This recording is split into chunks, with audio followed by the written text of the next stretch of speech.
in order like we have the last few times. The very first one up is Mike from DPW. As Linda pointed out, he's always at the last, so we'll make sure he's first tonight. So Mike, we'll turn over to you. What we're doing is, if there's anything you want to offer up prior to us getting to your pages in the budget, let us know. If there's any changes or things that you can help us with, we'll go from there, and then we'll have the council look to those pages.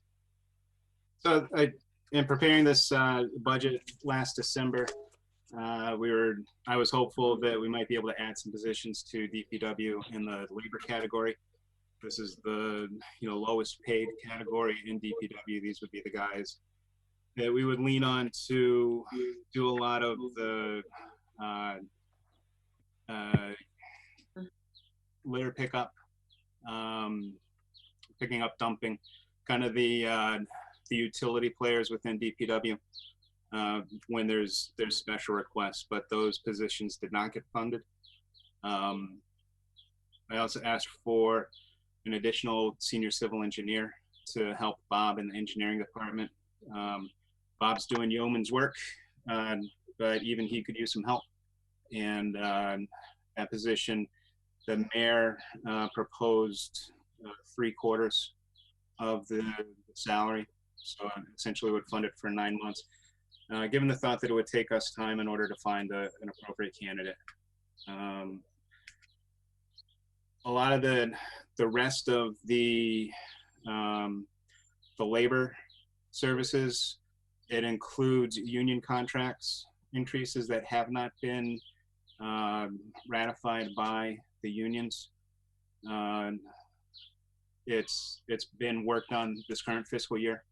I'm not sure if they'll be able to come to an agreement by the end of this fiscal year, but definitely sometime next fiscal year, those agreements should be ratified.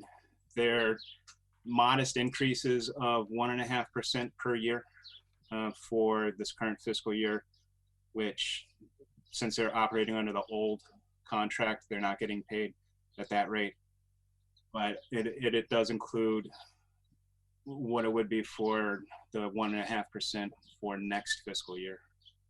And then on the expenses side, what we've requested is really the 5-year average for all of our various budget line items, except for in the refuse, we included in landfill disposal for recyclable materials, since we're operating under a new contract with the MRF, where we'll have to pay for disposal of our recyclables.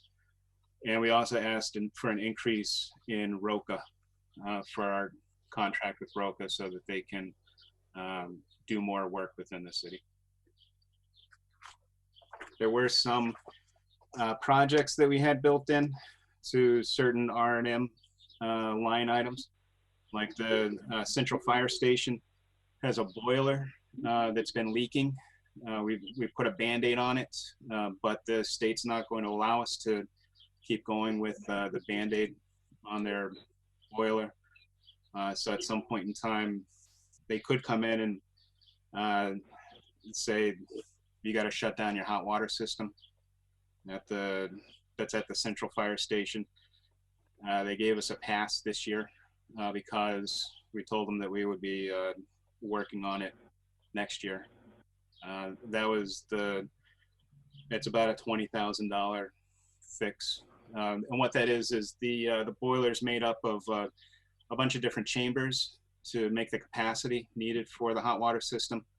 And it's the seals in between those chambers, those cast iron chambers that is leaking. It's past the warranty, but in order to fix it, it's a large labor cost and breaking down the entire boiler and putting in new seals.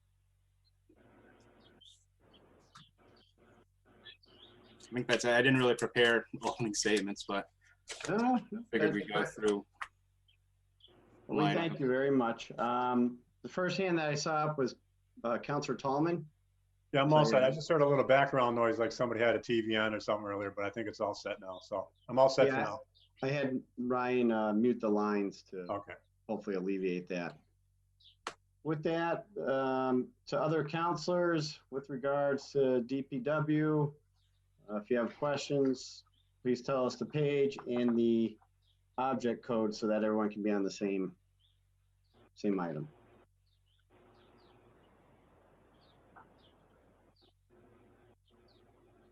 Are there any questions for DPW at this time? Mike, Counselor Sullivan, and I see Counselor Murphy.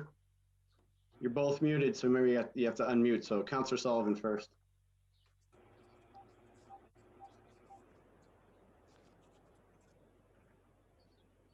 Still muted. Mike, you're still muted. Ryan, do you have to unmute him to? There you go. There you go, Counselor Sullivan. Okay. So, Mike, on page 26, under the expenses, we got line item 53010. I can't Can you- speak or anything. I've been on since the get-go. Counselor Graney, Yes. we can hear you. You have a question or? Well, I was muted. I couldn't speak before. I couldn't get in. So I'm sorry. Now that I'm in now. Okay, perfect. Just called Ryan to find out what was going on. Thank you. Sorry. No problem. Counselor Sullivan, back to you. Okay. Council, I don't have the page numbers on my budget book. Can you tell me which department? Office of City Engineer. Okay.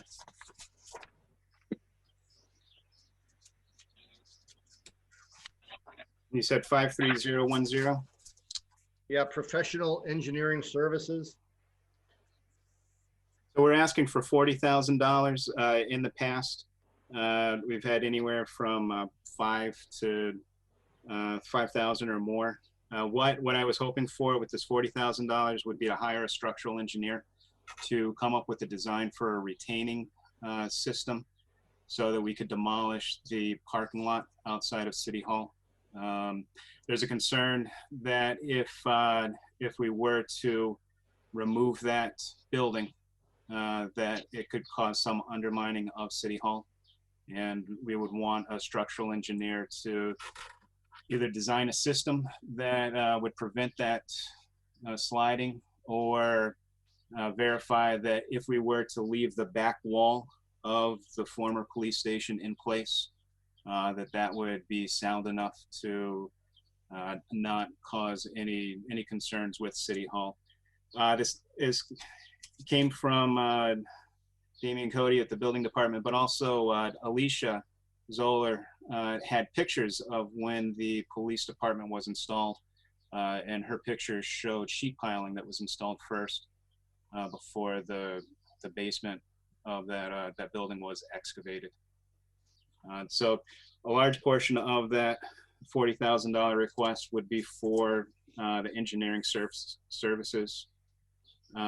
We've also used that line item in the past for outside traffic studies. Lately, we've been relying on Chapter 90 for those traffic studies because you can fund engineering services through Chapter 90. But every time we pay for a $10,000 or $15,000 traffic study out of Chapter 90, that's less road maintenance we can do. We've also used that line for material testing of city projects for, asbestos and other types of material for various city projects. Okay. What? Mr. President. Hold on, Counselor Graney. Counselor Sullivan's still up. Counselor Sullivan. Yeah, no, that's that's a good answer on that one. Thanks, Mike. I'm glad to hear that that's going on. We've got And for that, for the parking lot, I mean, we've had ongoing conversations about doing demolition with city staff. We have the demo crew, but we need to have a design before we can do it. We have had materials testing done throughout that building, so we know what material is contaminated that needs to be removed. And then as far as like a site plan, the site plan would be developed by Bob and I using in-house staff. Okay, the only, now's not the time or place. I'll just throw this out that when we do hire an engineer, you know, if this goes through the council, we get a consulting engineer on that, we might want to look at just leaving the exterior walls completely in place. That takes care of the problem of worrying about a collapse, and just backfilling the entire thing and leaving the top deck, you know, with the side walls, you know, formed as retaining walls. Right. But, well, I'll leave that to the professionals, but I think I'm glad to see that in the budget. So you can't go by page, then I guess this would be under city property. Expenses. And then we've got City Hall Annex, 52103. For energy. Yep. So through June this year, we'd only spent 27,000. I know it's been somewhat closed down for a few months now. Didn't we do some upgrades there to make it more energy efficient? No. None of that. There's nothing going on at all like that over there. I don't recall if we replaced the lights there, but the roof is still old and in need of replacement, and it leaks. And the HVAC system is an old water-cooled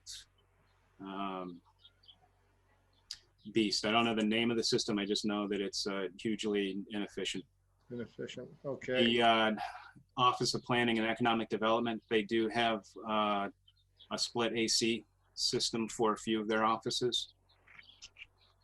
But for the building overall, the cooling system is very inefficient.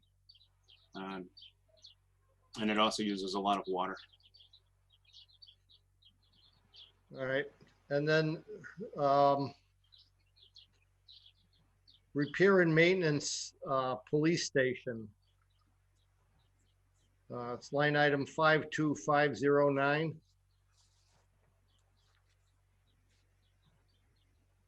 Yes. All right. We had 40,000 in the budget last year, but it looks like 25,000 was transferred out. I'm not sure where it went to. I can't read my own notes here, but 25,000 was transferred out of that.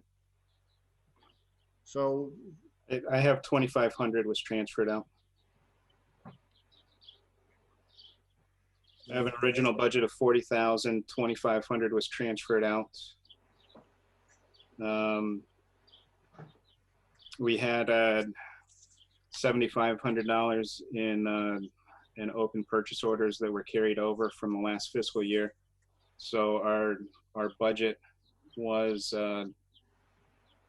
effectively 45,000, and we've spent 41, and we have another 3,000 in currently encumbered on purchase orders. So as of this morning, when I ran a budget report,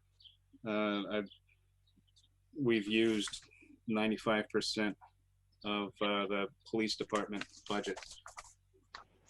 The police department, they've also asked for a couple of projects the last few years that we haven't been able to fund. They've asked for improved ventilation in their evidence room. They've asked for windows that open. And there was another request that's escaping me right now that the police department wanted. You know, in addition to new lighting, probably new carpets and whatnot, that we just haven't been able to do. All right. But the police department has its own budget for repair and maintenance for building and grounds also. How is this different that this 40,000 is in addition to the 17,000 they're requesting also? So usually, and I haven't talked with Manny, Chief Febo, to go over what it is that he's requesting, but usually our repair and maintenance for the police station and fire station, it all is building envelope type work, and major work within the building. I've always thought of their own repair and maintenance to just be the day-to-day maintenance of a building, whether it's paint for walls or new keys for doors, replacement light bulbs, that kind of work.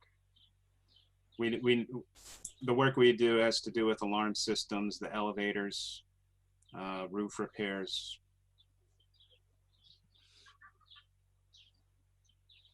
Well, okay, that's not a problem for you. $17,000 is a lot of light bulbs and paint just for routine stuff in their budget, and then to have another 40,000 on top of it here. But those are questions I can ask over the next couple of days. I can get a hold of Chief Febo. All right, last one.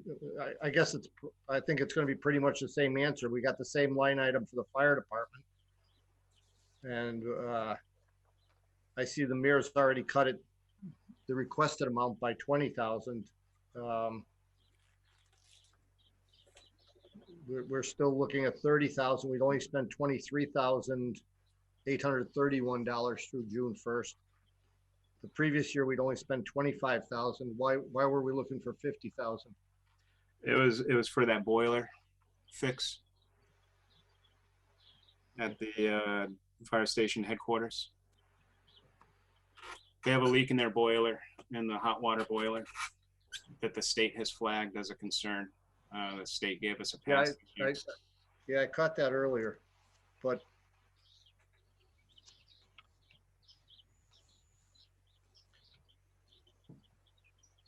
all right, well, I'll go back to the chief on that and see how that's different from what's in his budget also for the stations. All right, that's all I've got. All right, Councilor Graney, did you have a question? Yeah, Superintendent McManus, on page 27, it's item 55830, uniform rental service, $8,000. I was just wondering, you could explain that. What uniforms do we rent? I'm naive to that one. I don't remember. So that's the DPW laborers, the mechanics, the trash guys. We offer uniforms. It's part of their union contract, so that their own clothes don't get trashed while working for the city. Okay, and that's fine. My second question is, I can't find the snow removal budget on any line item here. Could you give me the status of the snow removal budget and give me a line item on that? This fiscal year or the requested for next fiscal year? Both. Both, okay. So this fiscal year, there's two line items for the snow budget. They're both in the highway department, highways and bridges. I'm not sure which page and an item number. It's Department 425. If someone else can. Yeah, I'm looking for it. That was page 30. I didn't even get that page in my book.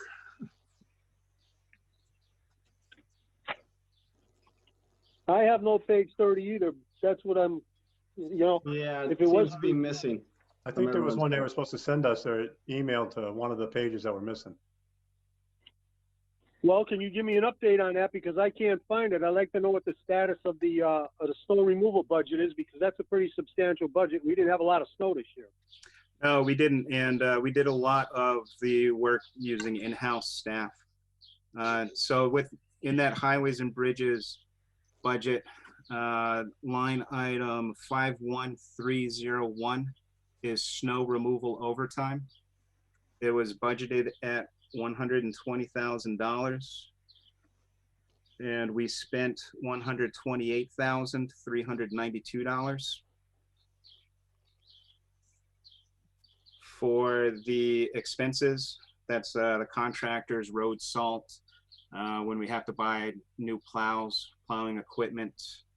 That is item 53100, snow removal services. It was budgeted at $400,000, and we spent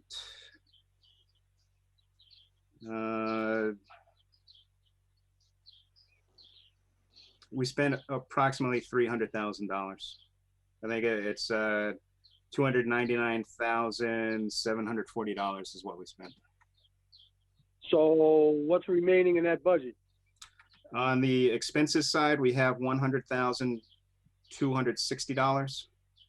And on the labor side, we were over budget by $8,392.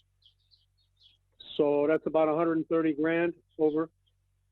No, in all, we're under by about $92,000. 92,000. Now, what about your budget this year? Does it reflect the same amount, or We I don't think that requested big. we requested the same amount with snow budget. You can deficit spend unless the budget is reduced from the previous year. If the council were to reduce our budget as we got close to that budget next fiscal year, I would have to start requesting supplemental increases in that line item.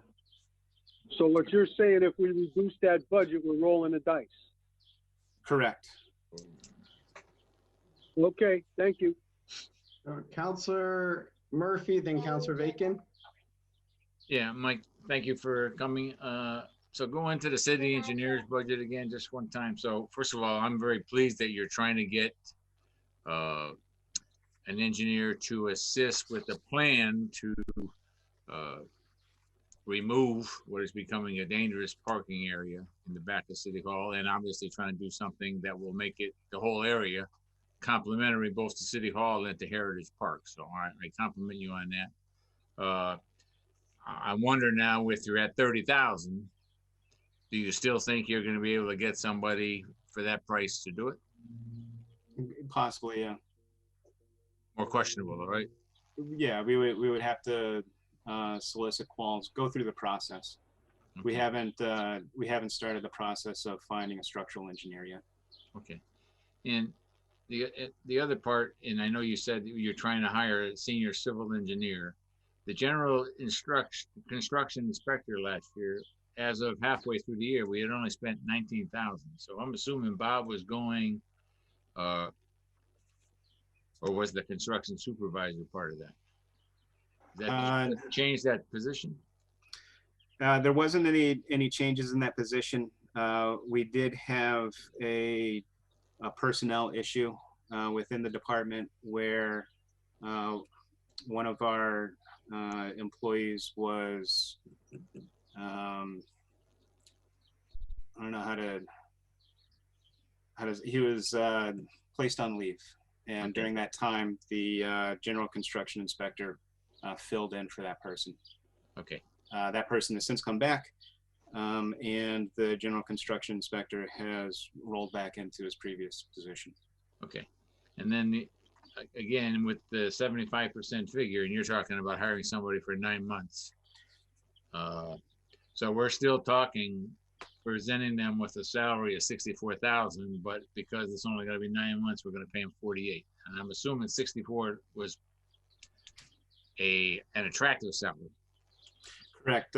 So this is a grade 9 position. The 64 is on the high end of that scale. Okay. And for a senior engineer, that's within a range that they would think is attractive? Hopefully. Honestly, no. Okay. It's very low, and we would probably find somebody with a few years out of school at that rate. So But let me ask you, and this may be totally off the wall, but is it possible that that person could, if we hired a person and we're providing more money, that person could assist with the professional engineering services for the parking lot? yeah, possibly, yeah. So again, I want to make sure I got this. So if we were able to say make that salary 70,000 and cut the professional engineering services down to 15 or something, we might have someone in staff that could be helping target the proper response in terms of the parking garage. I think that's kind of a risky. On one hand, I don't know if we can offer 70,000 for this grade level. Yeah. Because it's within the professional Okay. the supervisors association. And then we can go back a couple years where we cut the contract forestry services, which is the guys that cut trees down throughout the city, Right. in hopes of hiring a tree climber. And we tried that for 2 years, and we didn't get any bites at all. Yeah. Well, we got one bite, but that person was offered more money by the company that they worked for to stay there. Yeah. No, I recall that conversation. Okay. All right. Just going into your administration on page 27. Really only 2 questions. Overtime 51300. If I'm reading it correctly, there's no changes in staff, correct? Correct. But based on, as of April 16th, overtime account had been under 4,000, and now you requested 12, the mayor provided 10. And in the previous year, we spent 73. So is there something coming up that we're expecting we have to have more overtime? No, the overtime really is for the office manager, the superintendent of outdoor works, and the safety inspector has limited overtime, but it's really for those 3 positions, and it's mostly related to snow. Okay. So the more snow we have, the more need there is for the office manager and the superintendent of outdoor works to be in working. Okay. And then vacation buyback 51500. I'm assuming somebody's retiring in one of those positions. Correct. We do have retirement coming up in the office manager position. Okay. All right. And then I'm also going to take you to the city property account. And again, going into overtime, I know you requested 18, the mayor gave you 15. As of halfway through, we had spent 7. You were budgeted for 12 last year. As of April, you had spent 10,800. So again, is there something? Well, it's based on that?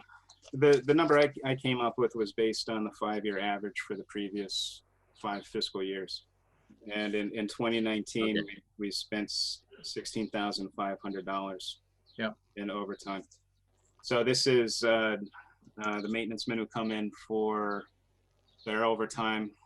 Includes late city council meetings. It includes snow removal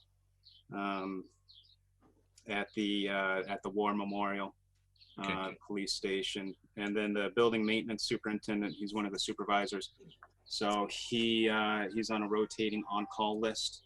Okay. Where every week there's one of the supervisors is on call. So depending how often he gets called in for a building alarm or a stop sign that gets knocked over, or a fire needing to pull out sawhorses, or a tree coming down, there's really no formula. So I just based it on the previous 5 years. Okay. And then on page 28, the repairs and maintenance, City Hall Annex, 52503. I mean, even your request I thought was relatively conservative compared, and the mayor's offering you 20. And you are, as of April, you had already spent almost 31. And along that same lines, and the more general question, I mean, I know we have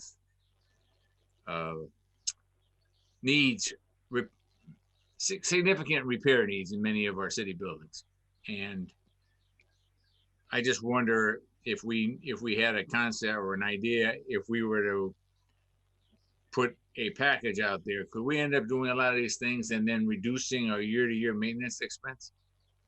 We certainly could. We certainly could replace the heating and ventilation system at the annex and have a reduction in our energy costs. Replacing the roof would go a long way for leakage into the building, but also indoor air quality.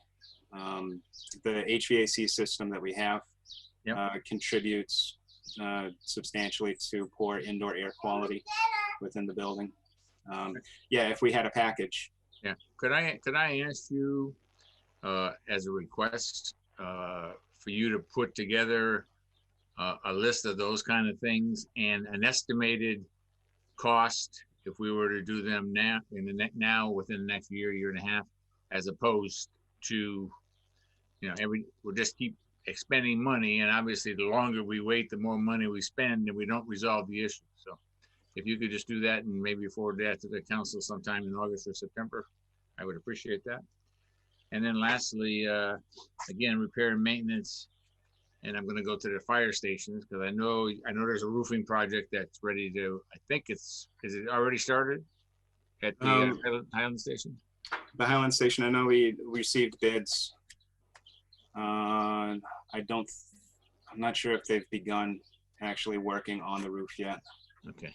And the same kind of suggestion there, because obviously we are using a revolving fund to pay some of those. Correct. And I know there's some other issues, and I've been to the stations and have seen some of the problems there. And obviously you just mentioned a problem at the central station. If we could look at the things that are being recommended and what the cost of that would be, and then the potential of doing it all and then paying it off with the revolving fund as we go through. But again, the idea that eventually we're going to spend more money if we fix them up 5 years down the road than if we fix them up now and get them resolved. And I know there's also some firefighters gave me some health concerns in terms of the breathing and all that kind of stuff in their building. So just another, if you can work on some of those, I would appreciate that as well. And I thank you for your service. Councilor Bacon. Thank you, Mr. President. Thanks for being here, Mike. And Terry and Mike did a good job of asking you the general questions. So mine is also general. I know that in years past, you find money within your budget for certain projects that have been approved in years past that we haven't had the money for. So I'm just wondering where in here we might find money of that sort. And specifically, I'm thinking about the Ashley Sunset project. And is it that you put money together from various lines, or is there a certain area that you look to? So the Ashley and Sunset project, I was looking to Chapter 90 to fund the construction of that. And that's on me. I just haven't had the chance to do the paperwork in order to have the state agree to pay for it. The process is we have to apply to the state. They have to say, yes, this project fits within the Chapter 90 framework. And then once that happens, we'll develop a set of plans and specifications, hand those over to Lori. Lori will go out to bid, and then hopefully the bids come within our budget estimate. If they do, we can award the project. And if not, since it's Chapter 90, we could probably go back to the state and ask for an increase in the approved budget for that work. Okay, and so can you give an estimate of the timeline on that? I mean, I should have done it 3 months ago. Maybe within the next month, once as we're starting to get back to normal and not having a lot of crazy new policies that we have to develop and implement that we'll be able to get on that. Right. I hear you on that. So thank you for anything you can do. Thanks, Mike. That's all I have. Counselor Lisi? You're on mute, Counselor.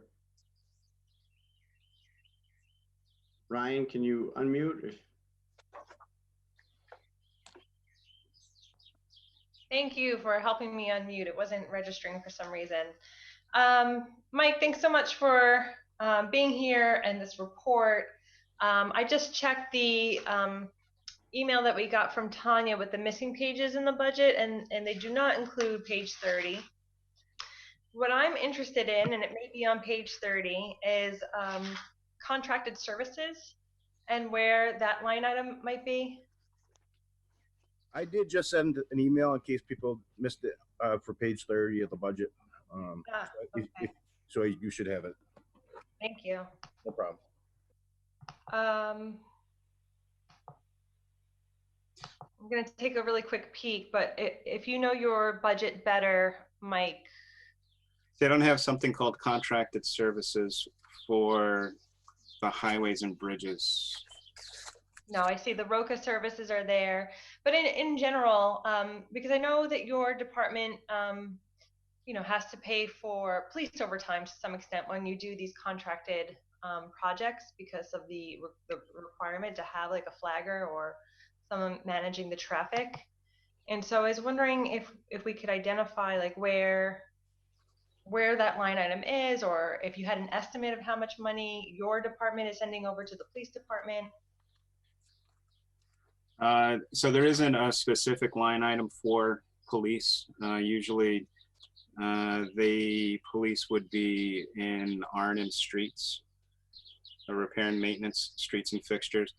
For DPW, when DPW is out filling potholes that on roads where we require police detail. But for other projects like the Dwight Street project that's ongoing right now, Dwight Front and Heritage, there's police detail on that project. Those charges are kind of buried in the overall project cost. There is a specific line item for traffic detail, and then that cost for that specific project is getting spread out through the DOT tip budget. There's also a MassWorks budget, and the city has to contribute some money through Chapter 90. Mm-hmm. And then, like, let's say the traffic signal project that the fire department, Joe Connor, and DPW are working on, when police detail is needed on that, that's paid for through the project budget for the traffic signal improvements. Right, but the traffic budget essentially comes out of your budget, as opposed to, I mean, there's sometimes grants, and usually there's at least a match, or in this case, we're using Chapter 90 funds. So there is, I think, a cost that is somewhat concealed to your department, and I would imagine a handful of other departments. If there's no specific line item, then it's difficult to track. But I think if there, So I get what you're saying about concealed. It's not done intentionally on our end. And through Munis, we would be able to go back and figure out which portions of all of these projects were spent on traffic details. Right. It would be interesting because at the end of the day, what I'm seeing here is you have in your budget some responsibility for the upkeep of, like, fire station, police station, these physical structures. And then there is some sort of, building maintenance that's happening in these other departments, but it's almost like your department gets hit over and over again for a lot of these projects. And, I do think of the DPW as one of these departments that we ask a lot from. Really a lot of our like basic services that we enjoy living in a city, including, refuse disposal, the pickup that you do, the trash pickup, also a lot of the infrastructure work on our roads. Yeah, I feel like you're not, a lot of your budget is going outside of your department. And I think that your department could use a little bit more help. So I'd be interested in brainstorming with you perhaps for the next budget, how we might offset some of those costs.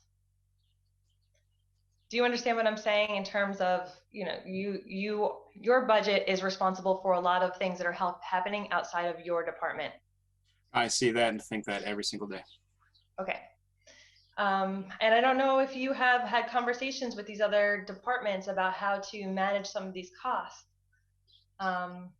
These are the services in your department that, folks in Holyoke really enjoy. They want to have that free curbside pickup of trash and recycling. They want to have the snow removal done promptly and effectively. And yet I think, we constantly are asking a lot of your department without providing a lot of support financially for you to get these things done. So have you had a chance to talk to other departments about how to offset some of those costs that go outside of your department? Not necessarily with police or fire. With Damien Cody in the building department, we do have conversations about building maintenance and demolition projects and how to limit and control costs on that end. Is that through the problem property group in particular, or is that something that you and he are working on as, just a relationship through department heads talking about the things that need to be done? Well, I think that these buildings are known by the problem property group. So yeah, it is through that, and also the relationship as department heads that we have. Yeah, so I wonder if, can I put it on you in the next year to start having those sorts of conversations with police, fire, anyone else that you feel like you're, in some way supporting, and asking if we can restructure some of these expenses? We could, but I can't imagine the fire department paying an overtime bill for us when a building catches on fire and they call us to put sawhorses around to block traffic. The traffic detail is a legitimate cost that I don't think the police department carries within their budget. If they had a traffic detail line item, it would be a different story. But someone has to pay those hours, and putting it on the project that causes those hours seems like a legitimate expense. But yeah, we're always looking for ways to control and reduce our costs and get more work done with the limited amount of resources that we have. Yeah, thanks for that. I do understand. I think at the end of the day, we should just be able to perhaps classify it differently then, so that it doesn't look like we're putting all this money in your budget for your department if it, at the end of the day, is going outside of your department. And so maybe it's just a conversation that we need to have with Tanya at the end of the day and see if we could create a different way of accounting for these expenses. I think there's a lot to do here. And I do appreciate the work that you're doing to the extent that you can to control and reduce costs. But I do think that I would like to see more money in your department actually going to service your department at the end of the day. So I think I'm all set there. Thank you. Thank you, Rebecca. Councilor Tallman. Thank you, Mr. President. Good evening, Michael. Hi, Peter. It's a question on the auto equipment maintenance, 51103 and 51102. You have how many mechanics? 3 mechanics? I requested 3. We currently have 2. Okay. So I was requesting an additional mechanic. It wasn't recommended. And that's for your department? For DPW, yes. Right. And you do carry the police fleet mechanic in your budget, right? And the fire fleet mechanic. And where's he listed? The EVT mechanic, 51105. Okay. And I think both of those mechanics are great employees for the city. we've heard that from both departments, yeah. Yeah. So I think it was a good thing to have those positions and continue on with it. It would just be nice if DPW could have a third mechanic.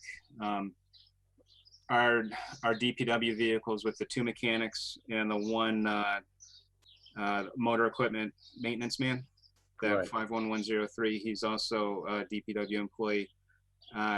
We're operating on triage, where when something breaks down, that's what the mechanics work on. We don't have real opportunity to do maintenance on our vehicles.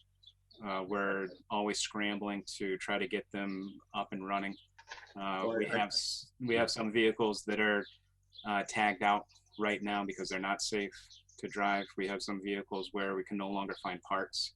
The auto foreman has been scouring junkyards to find parts for our vehicles because they're not made anymore, and that's the only way we can get things back on the road. Right. And I know it's important to have those vehicles. And I know a couple of times I've spoken to you where a couple of vehicles were down and either the trash or recycling in an area got delayed a day or two, which could cause another hassle with stuff blowing around, especially papers and cardboard and all that. Was there a reason why the mayor decided to cut that one position? I think to try to have a level budget, Okay. but I don't want to speak for the mayor. Right. The foreman, what is that foreman? Is just in charge of those employees, or does he help out with the vehicles also? On occasion, he has helped out with the vehicles, but he's in the DPW Supervisors Union, so there's a conflict between him actually working on vehicles and the Laborers Union, Right. because the Laborers Union controls working on the vehicles. But he does have knowledge. He has pitched in and worked on vehicles, but a lot of his time is locating parts, getting equipment set up for outside service, scheduling our own guys for internal repairs. Okay. He also does a lot of work trying to find used equipment for us. We've been able to supplement our fleet by buying used trucks, and he'll check and make sure that the truck is worthwhile. We're not going to buy a lemon. Right. And he has identified a lot of good vehicles through various online auctions where we're able to improve our fleet without buying new. It's not as ideal. It's more of a stopgap measure because it's cheaper to buy a used running vehicle that allows us to get work done than to wait for the $100,000 for a new dump truck or $200,000 for a new recycling truck. Right. That's where we work into the 5-year plan if we could have vehicles. And I think getting back on what Councilor Murphy stated about trying to put something together is what you need is dump trucks, recycling, refuse trucks, putting everything together and try to get a package to see maybe in a year or two down the road what we could do as far as bonding, if it's possible, if we have some kind of capacity. But, the longer we wait on some of these vehicles, you're just like patching them up and putting them out there. The longer you wait, it's just the cost is just rising. One more question, Mike. On page the refuse collection. Yes. Page 32. Could you just go over real quickly again the landfill and the recycling? I know the recycling is starting to go up effective July 1st, right? Correct. Okay, so instead of being something a credit to us, we're going to end up paying that amount personally every year and possibly getting higher every year. Correct. Okay. So the The landfill contract, 52900, that is the disposal cost for municipal solid waste. That's the curbside collection, but it's also the cost of disposing the material that we collect at the refuse disposal facility. Okay. And it's also where we have the yard waste removal cost. Okay. And those costs do keep going up. So this year, we're going to have to transfer money into the landfill contract account to square it up for the end of the year, because our costs have exceeded what was initially budgeted. And then the recycling contract, 52902. That's the new line item for covering the cost of disposal of recyclable material. Right now, what we're trying to do is to get all of the paper products to Sunoco for recycling, and then the bottles and cans to the MRF in Springfield. With Sunoco, there is no cost. There's also no rebate coming back from the paper product being recycled, but at least there's no cost. The bottles and cans, there will be a cost, and there will be a small rebate, but it's not going to cover the cost of disposal. Is that's one thing we just signed, I think, this past spring? Is it a 3-year or 5-year contract? It's a 1-year contract. Oh, it's a 1 year, okay. Yeah. So if we were to do the 5-year contract with the MRF, we would have to bring them both paper and plastics. But with Sunoco, it really reduced the cost to the city. So we did not enter into that contract. Okay, so that works out good for the city. Okay, thank you. Thank you so much. And thank you for the work that your workers do. I see them on a daily basis, especially with the refuse and the yard waste, picking them up and trying to do their job, which is a demanding job at times. But I really, every time I see them, try to thank them for the job they do, especially in this hot weather. They're doing an outstanding job. Thank you. Councilor McGivern. Thank you, Mr. President. And I apologize, I'm a little bit late. I just got out of a merry-go-round meeting, and I hope I didn't miss anything that I'm about to ask, but here goes. They will be budget questions. Mike, senior civil engineer, is that in addition to your budget? Yes. Is that an old position coming back? Can you explain to us what it is? So it's a currently vacant position. It is an old position. It's in the Professional Supervisors Association. It hasn't been filled for a while, and we would like to fill this position again. Can you remind us what that position does? So he would assist Bob in work. In the past, that position has done a lot of the face-to-face interactions at the annex when people come looking for historical information, historical plans. He was involved with doing traffic counts for traffic projects, some drafting for new projects. We could also use this person for construction work, construction observation of city projects. And when's the last time it was filled? It was a year and a half ago. It was before Bob started. Okay. The gentleman retired. Moving on to the recycling issue and the landfill issue. Before the ordinance committee, you talked about a fee structure that you were proposing. Fee structure is implemented. Where would that revenue go? Currently, it would go back to the general fund. There is no revolving fund or enterprise fund set up for recycling. So other than the one revolving fund for the rebate we get back from the MRF.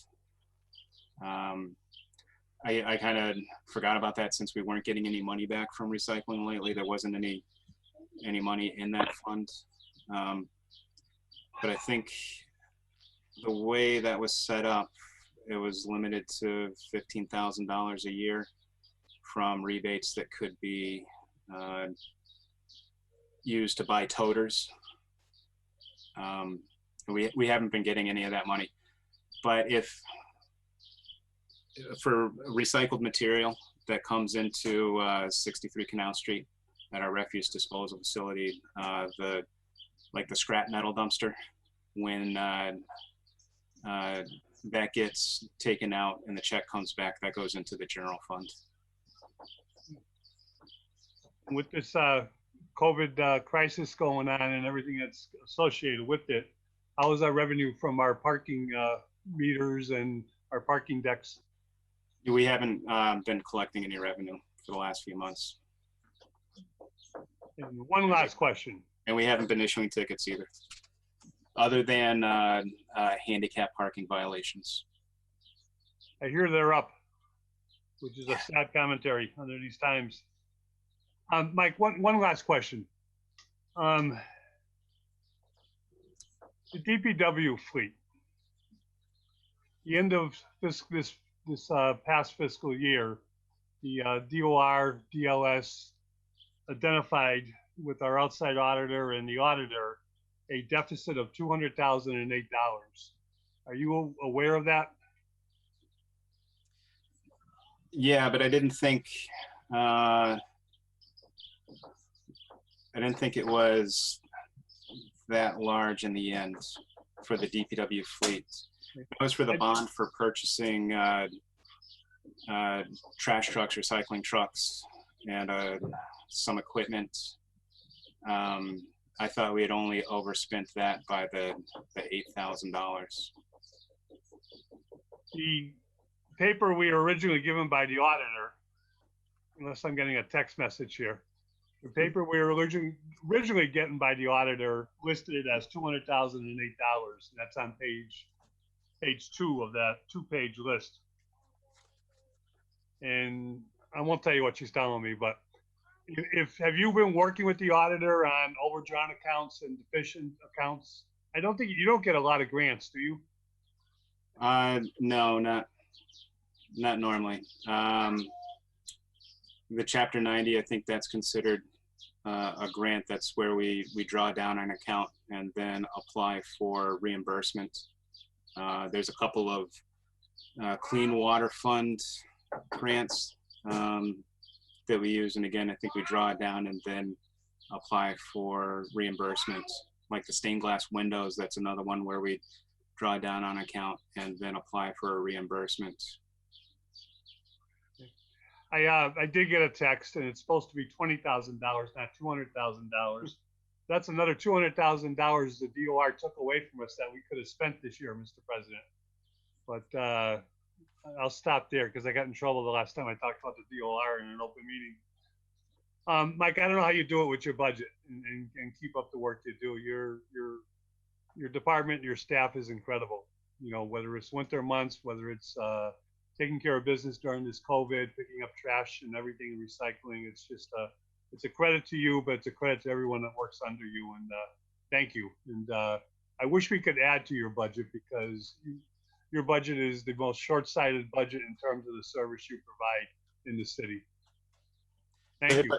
If I may reply to that, when Bill Fuqua was here, he had projects and he had little pots of money that he was saving for a rainy day, and that's what we've been using for the last few years, and we're starting to run out of those little pots of money. And we do cobble budgets together in order to get something done, where we'll make a transfer from a couple of expense lines into another expense in order to repair an elevator or a sprinkler system.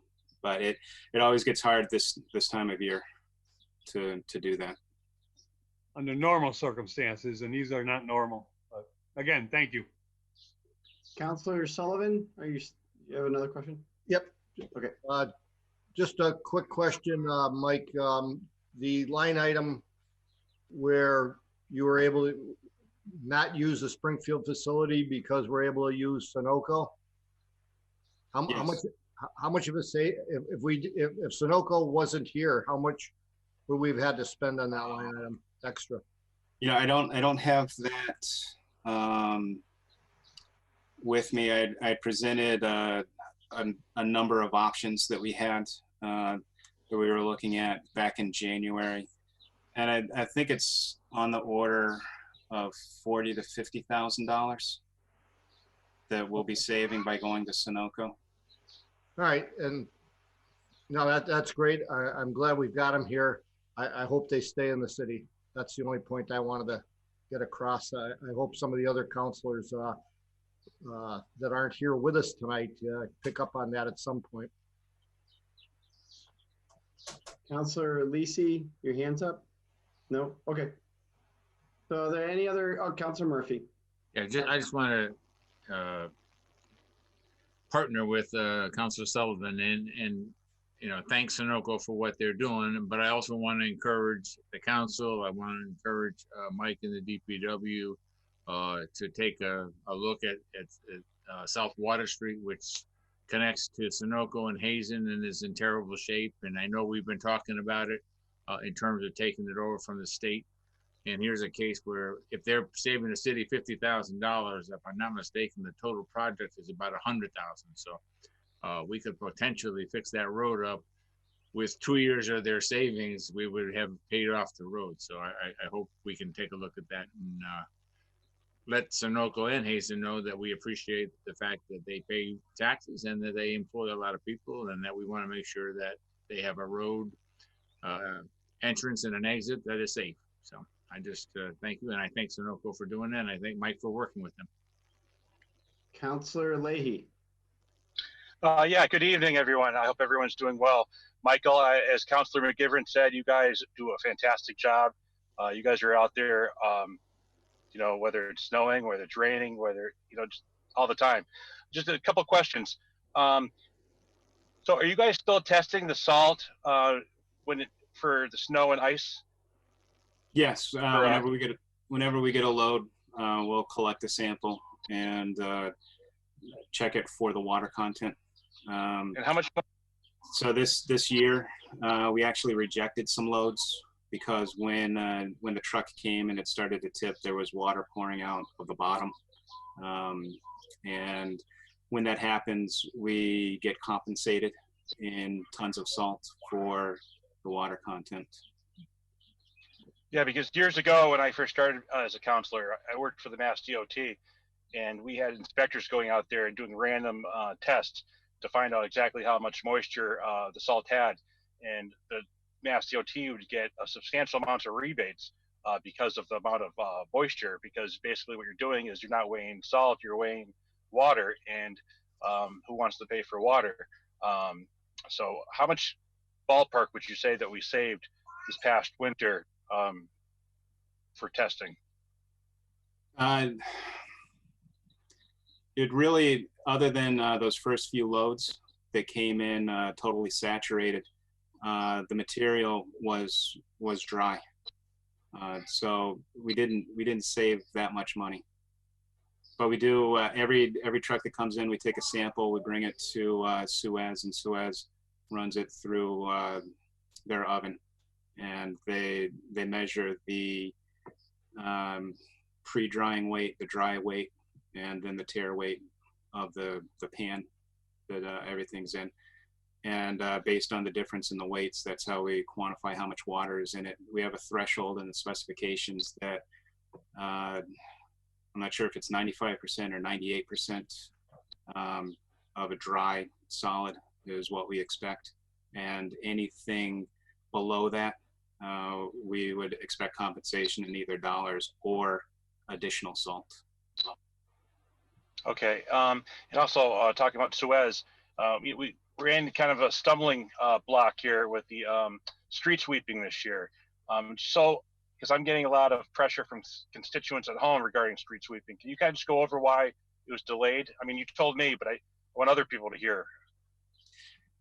So it was delayed with the COVID response and Suez's ability to staff the plant like other treatment plants in the system, and even DPW, they went to a staggered work schedule where they had half of their staff on and the other half off. Their basic function was wastewater treatment and maintenance of pump stations throughout the collection system. And they need at least one operator to drive the sweeper and another operator to drive the dump truck that the sweepings go into. Since they've returned to full staffing, I know there were times where they had 2 sweepers out. They also subcontract street sweeping in areas out in West Holyoke, like Ackermont Highway, and where there's no parked cars, and their contractor can do a lot of miles that way. But I haven't been following up with Suez in the last few weeks to see what the progress has been for street sweeping. I know they've been out there. I know they borrow our dump trucks to try to reduce cost. And even during the COVID response, when they were doing the staggered workforce, we had a guy who was on light duty, and we offered him up to Suez to be the driver of the dump truck for one of their operators and a sweeper. So they were able to get 1 week worth of, or a couple days worth of sweeping back then. Okay, so we pay that. So we pay for the street sweeping in our contract. So when you say reduce cost, what does that mean? Because we already pay them a flat fee for them to do the street sweeping, so they're not reducing our costs. So you're saying they're reducing their costs? With the dump trucks, is that what you're referring to? And yes. Yeah, when they took over operation of the treatment plant, there were vehicles there. But yeah, I suppose there would be a cost associated with them using our dump trucks. That cost has not been quantified. Does that answer your All right. No, I think I'm going to have to file a separate order on that. Just for so when's this contract up? The contract is up. It must be coming up real soon. We are entering the 15th year of a 20-year. It's a 20-year contract. So there's 5 more years of the base contract. There is also the option of extending the contract an additional 5 years. And when will that start being negotiated, if it happens? The probably negotiations soon. are going on right now, but we haven't been able to come to an agreement on contract language and also the changes in fees. Okay, thank you. Some fees that we wouldn't have to pay for anymore for that 5-year extension that are associated with paying for engineering services. Michael, yes. More importantly, what are the names of your assistants behind you? This is Bridget. Hi, Bridget. Jimmy. Hi, Bridget. So is she the boss of the house? When I'm home, yeah, she is. Hi, Bridget. Good. Well, hi, Bridget. I want to let you know that your daddy is doing a fantastic job running the city. So you should be very proud of him, and happy Father's Day. Michael, that's it for me. Thank you. To finish up on Suez, there were some costs that wouldn't be needed during the extension. And we're talking about how those costs would be handled if an extension were to be agreed to. All right. Are there any other questions for Michael? Seeing none, thank you very much for helping us out with this part of the budget. The 29th is when we'll take up the budget and deal with cuts. As everyone knows, we cannot add to the budget. We can only cut it, so that'll be on the 29th. With that, the next on the list is the building codes and inspections. That's on page 21. Thanks, Mike. Thanks, Michael.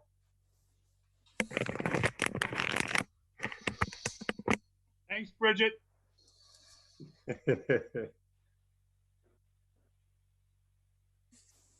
All right. Damien, are you there? Or? I am. I don't know if you can hear me. We can hear. How are you? Good, thank you. Turn it over to you if you have anything to add before you get into your side of the budget. Two quick things. There's not really much changed in this budget from the other previous years. And I took a quick peek today to see what kind of revenue we're bringing in, because as you know, we've in the last few years had a steady increase. And before the close of the year or the fiscal year, we've already surpassed our expenses despite the slowdown from the COVID and the closure, and everything's in delay. So we probably have another month of receipts to cash in. So there's been a lot of construction this last year. And the only thing I would note that's different, and I'm sure you'll see it, is the other contracted services has an increase of $30,000 to add on the weights and measures into our department. So that's not really an increase. It's just it was covered through the DPW. Now it's being covered out of our department.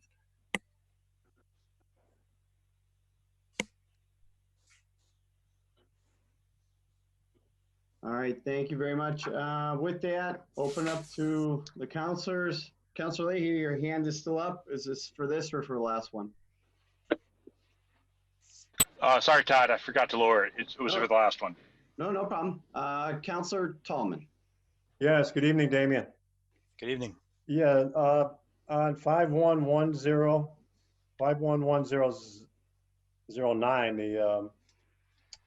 or 51110, local inspector. Are you short one or quarter or something? This one always looks funny on the numbers. So what we have is one full-time employee funded by the city, and we've funded a position through the block grant money where we retain a small amount of money, usually the 0.25 for tasks and work that they do that cannot be for the other inspector. So it's actually two employees. I don't know why. I see in one column it says, I see that now, 1.25. Yeah, and the other one says 1. So it's actually two people. We currently don't have anybody in the block grant funded position, as we lost somebody to East Hampton this last year for the commissioner's job there. So, but that's the point of that line. Right. Okay. Thank you. And on expenses 53020, you asked the mayor for 150,000 and he gave you 75. Is there a reason for that? Such a cut in half? Not in particular, and it's kind of trended this way. I would prefer the flexibility when it's in our budget because there's not any restrictions. But we've done is we've taken money from our budget, from block grant money for demolition when funded, from a little bit of grant money that I've gotten this last year anyway, and the vacant building registration fund, which fluctuates. So a lot of those other three categories are uncertain every year. Right. And this is the only one that we can kind of count on. So even in-house, 75,000 is not going to go a tremendous distance. We could take care of a few homes with that for sure, and maybe one building, but yeah, so it is what it is. Okay, thank you. That's all I have for tonight. Counselor Sullivan. Yep. Hi, Damian. Hello. So under the personal services, 51300, the overtime, so far this year through June 5th, we'd only spent $66, and we only budgeted 500 last year. Why are we going all the way up to 3,000? Is that is there something you're anticipating there, or is that more of a placeholder? I'm thinking, I'm looking at it, because of course I submitted this many months ago.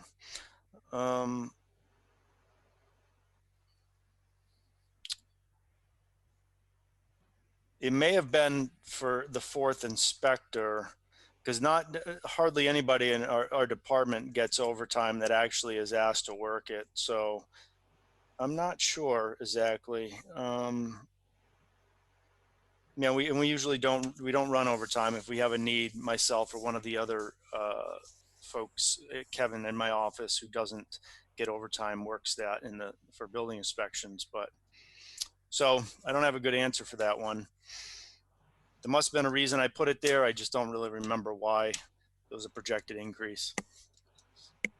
All right. Well, if you think of something before the 29th, reach out to me. Sure. Yeah. That's fair. That's when I'd look to level fund it. It's like 4 in a row right here. The longevity 61,400.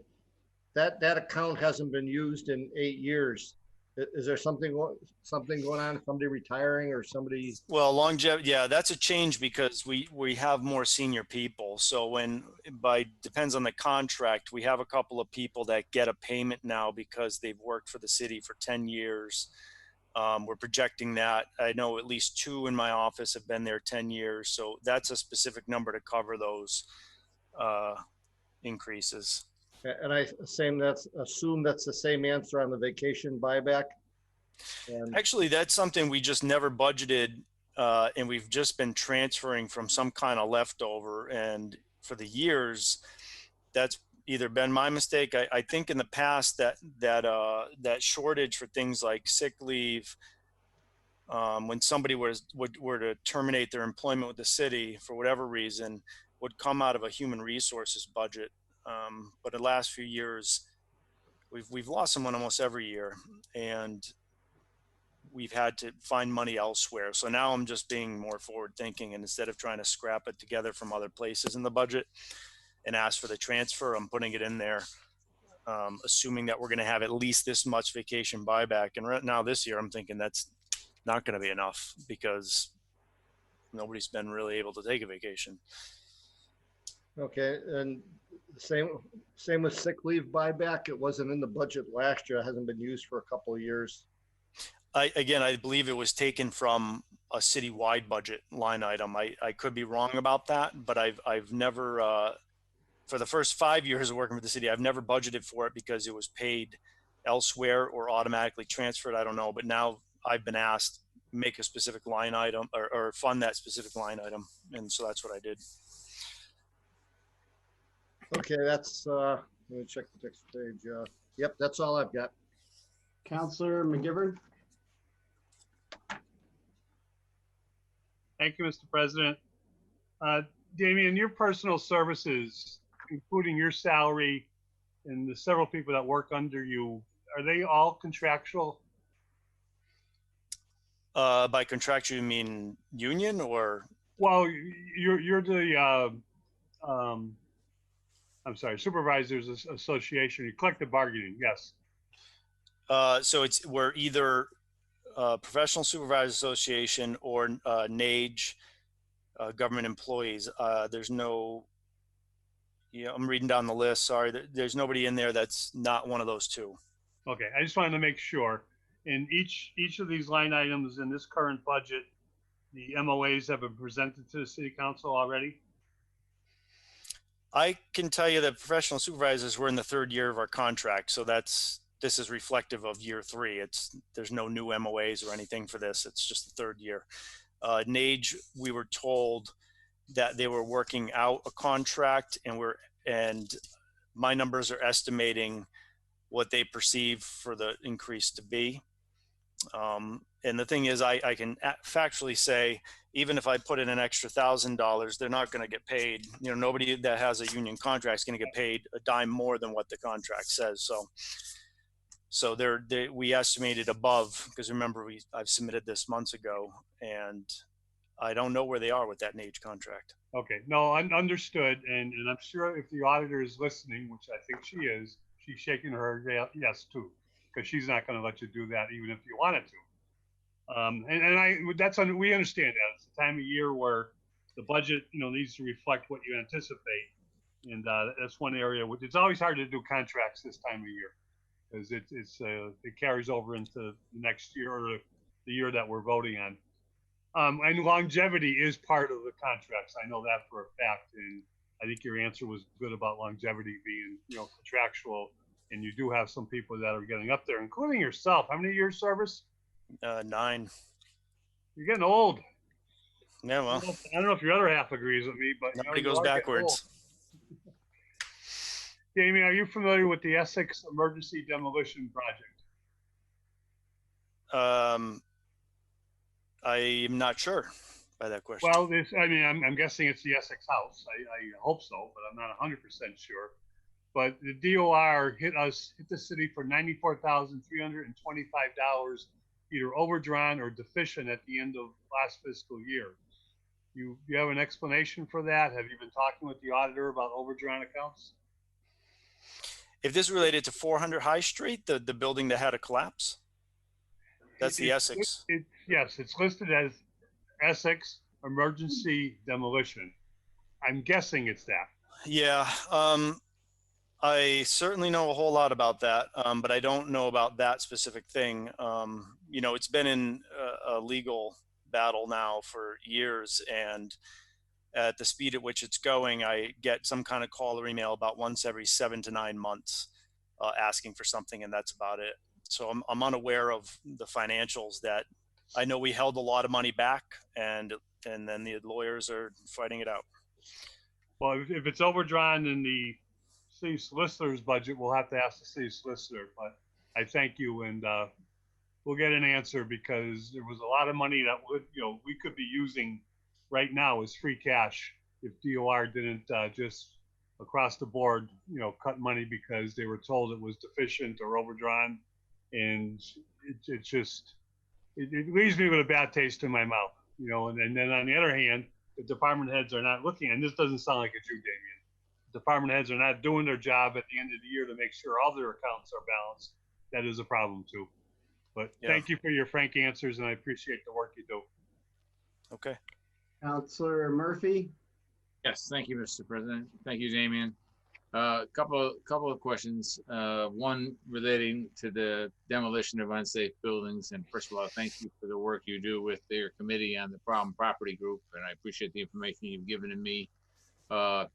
So just a question. I mean, I know you have a revolving fund, and do you know how much? I think we had changed the ordinance and we allow it up to, I think it was 150,000 for demolition. Is that's not included in the 75, correct?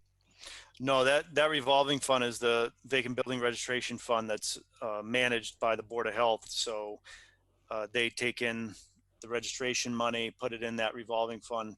The balance, we just had a problem property group meeting this last Thursday, and I always ask for an update on that. It was just over $100,000 balance.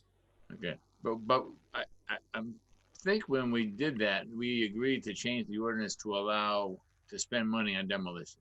Am I wrong? It was a change to the amount. It's only really for demolition and only demolition. Okay. Related, but we had we a cap. Did the amount, right? Yep, to 100 for one project. So let me ask you one other question. And since you have a property maintenance demolition supervisor, and from what I'm seeing, they're doing quite a bit of the work. If we were to have I guess it wouldn't be a supervisor, one supervisor and two workers instead of one, would that reduce the amount that you would spend under the expense of demolition of buildings? Would they be able to do more for less? I don't think it would really be more for less. I think it would be a lot more efficient. When we originally designed it, it was for 3 people. And one of the reasons why is that if one person is unavailable, nothing can happen. Okay. So the minimum for that kind of work by the state regulations is going to be 2 people. It's also a safety and logical thing as well. Sure. Right. And we've had at least one instance where one person had an injury or they were out, or if they go on vacation, then the other person doesn't have the ability to do the work.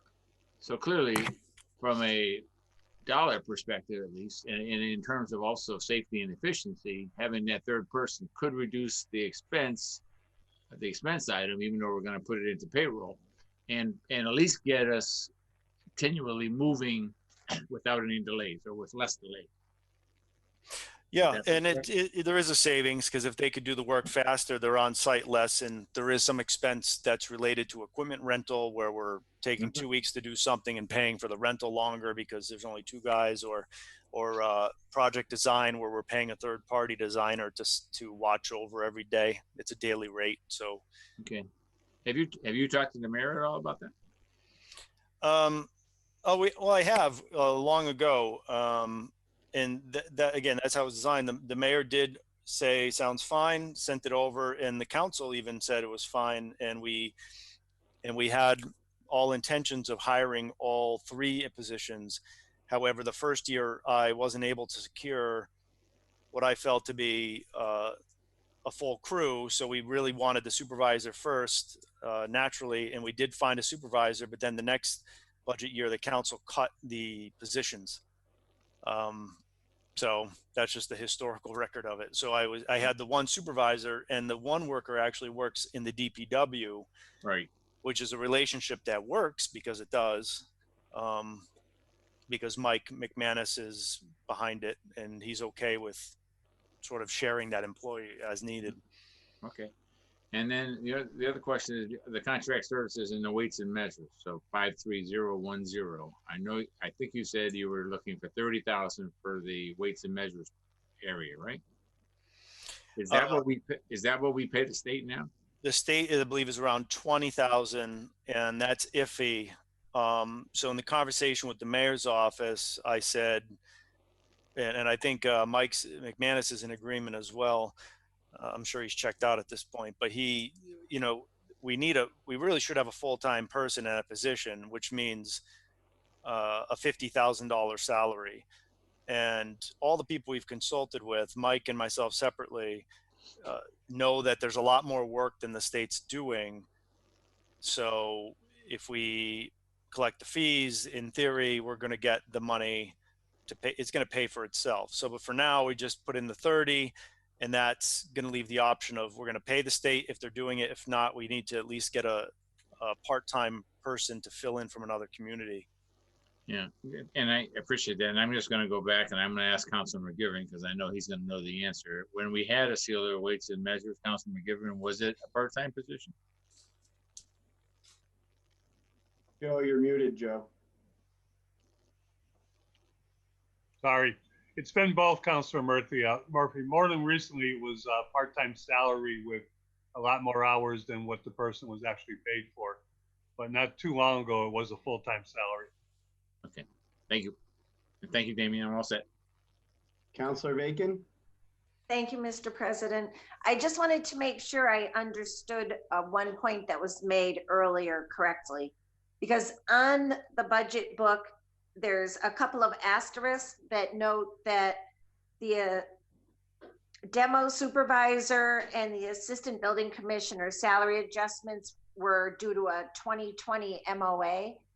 And then I thought I heard that all of the increases were already in a 3-year contract. So I just wanted to clarify if these 2 were a change made this year or if they are actually already in the contract. So, yeah, I kind of generalized when I said everything about every position, but to clarify, with the demo supervisor, there was a change because the subordinate position was actually being paid more than the supervisor. And that was to the council, right? Yeah, by the council. So we went to the council and explained it, and that was done in one thing. And the assistant building commissioner was similar in that the salary and compensation was less than our electrical inspector. So there was an adjustment there, and for other reasons.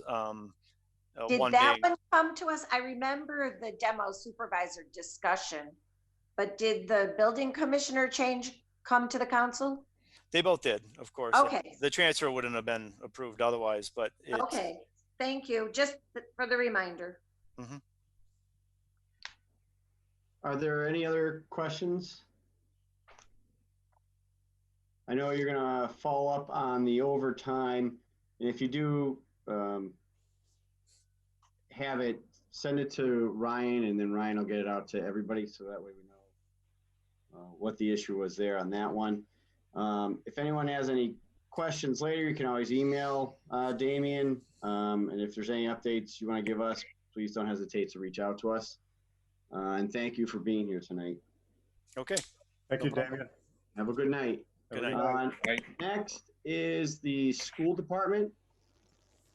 That is on page 25. I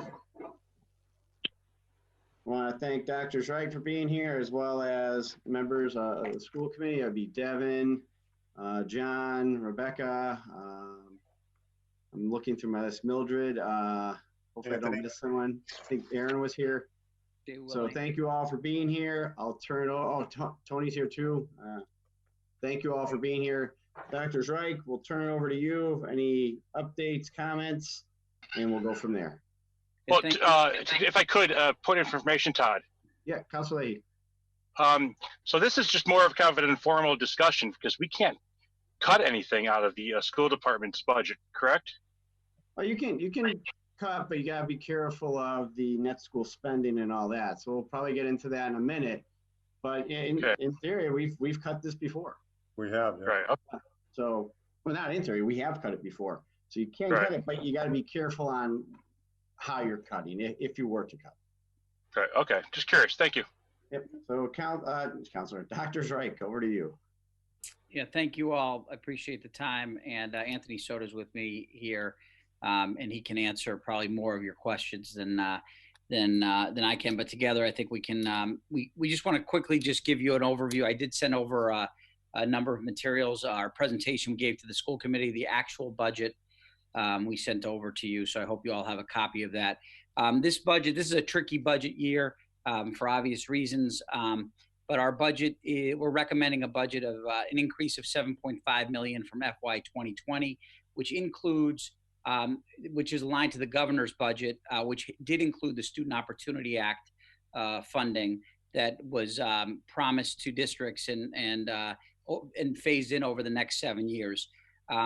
As you know, and so I would just point out that again, we are at net school. We're at the minimum net school spending number. The budget does not it does not represent a penny over that, and as in previous years. So any cuts to this budget would put the district under net school spending.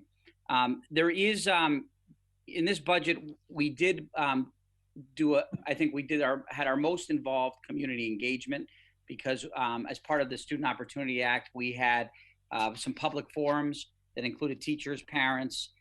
We did it with students, staff members, the school committee, and we had a series of key investments that are new in this budget. Is focused on. I'm just going to quickly share what those are. Expanding our pre-K programming.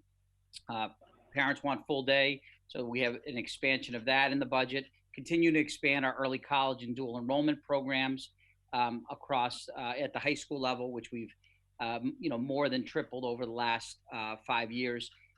We increased personnel and services for mental health and trauma supports for students that was asked for by especially our staff. We added more teachers in this budget for supporting English language learners and students with disabilities. And it also includes continued dual language expansion at Ian White School, at Metcalf, as well as the opening of a dual language class at Kelly School. And then it does allow for the expansion of the arts and enrichment and athletics as well in this. Athletics meaning the expansion of the middle school sports program. The budget, we do acknowledge in our presentation that things could shift with the state budget. At this point, we've been told to align our budget to the governor's budget, but there could be a shift in state funding. And if that happens, we're going to have to make some cuts, which is incredibly unfortunate given how challenging it's going to be to return to school this year. We cannot afford to lose personnel given some of the requirements that are coming. And we should know by tomorrow, I think the governor is making his final announcements about what school reopening is going to look like. And it's going to require, we can anticipate a lot of flexibility in terms of, and the number of, and clarity around the number of students that can be in a class with a teacher. And so any cut to our budget by the state is going to have a significant impact on our ability to provide our students the supports they need. Not to mention the mental health supports, the academic intervention that students have missed out on. While I think our district has done a tremendous job and our staff has done a tremendous job of providing remote learning, I think we'd all agree it's not the same, and students have missed out from having the face-to-face, interpersonal, or the the direct support of our teachers each and every day. We do acknowledge that there may be the need for the district to come back to the council at some point this summer when the state releases their final FY21 numbers. And as you know, we're so dependent on state funding for our schools. So I'm going to stop there and open it up for questions. I don't know if, Anthony, you want to add anything before, or just open it up to Mr. President? Councilor Graney. Dr. Zreich, I have just several questions. Having spent the majority of my adult life as an educator in Holyoke, and I noticed that the mission statement is the ultimate goal of student achievement in mind. I'm concerned with the statistics on page 77, but that's a discussion for another day. I'm looking at the budget. The Chapter 70 state aid is 81 million. The Holyoke required local is 11,318. And then the total operating budget down below is 103 million. Yet the total operating budget expenses are 108,739,539 million, which is an anticipated budget gap of $5,114,000, whereas last year that anticipated gap was only $930,000.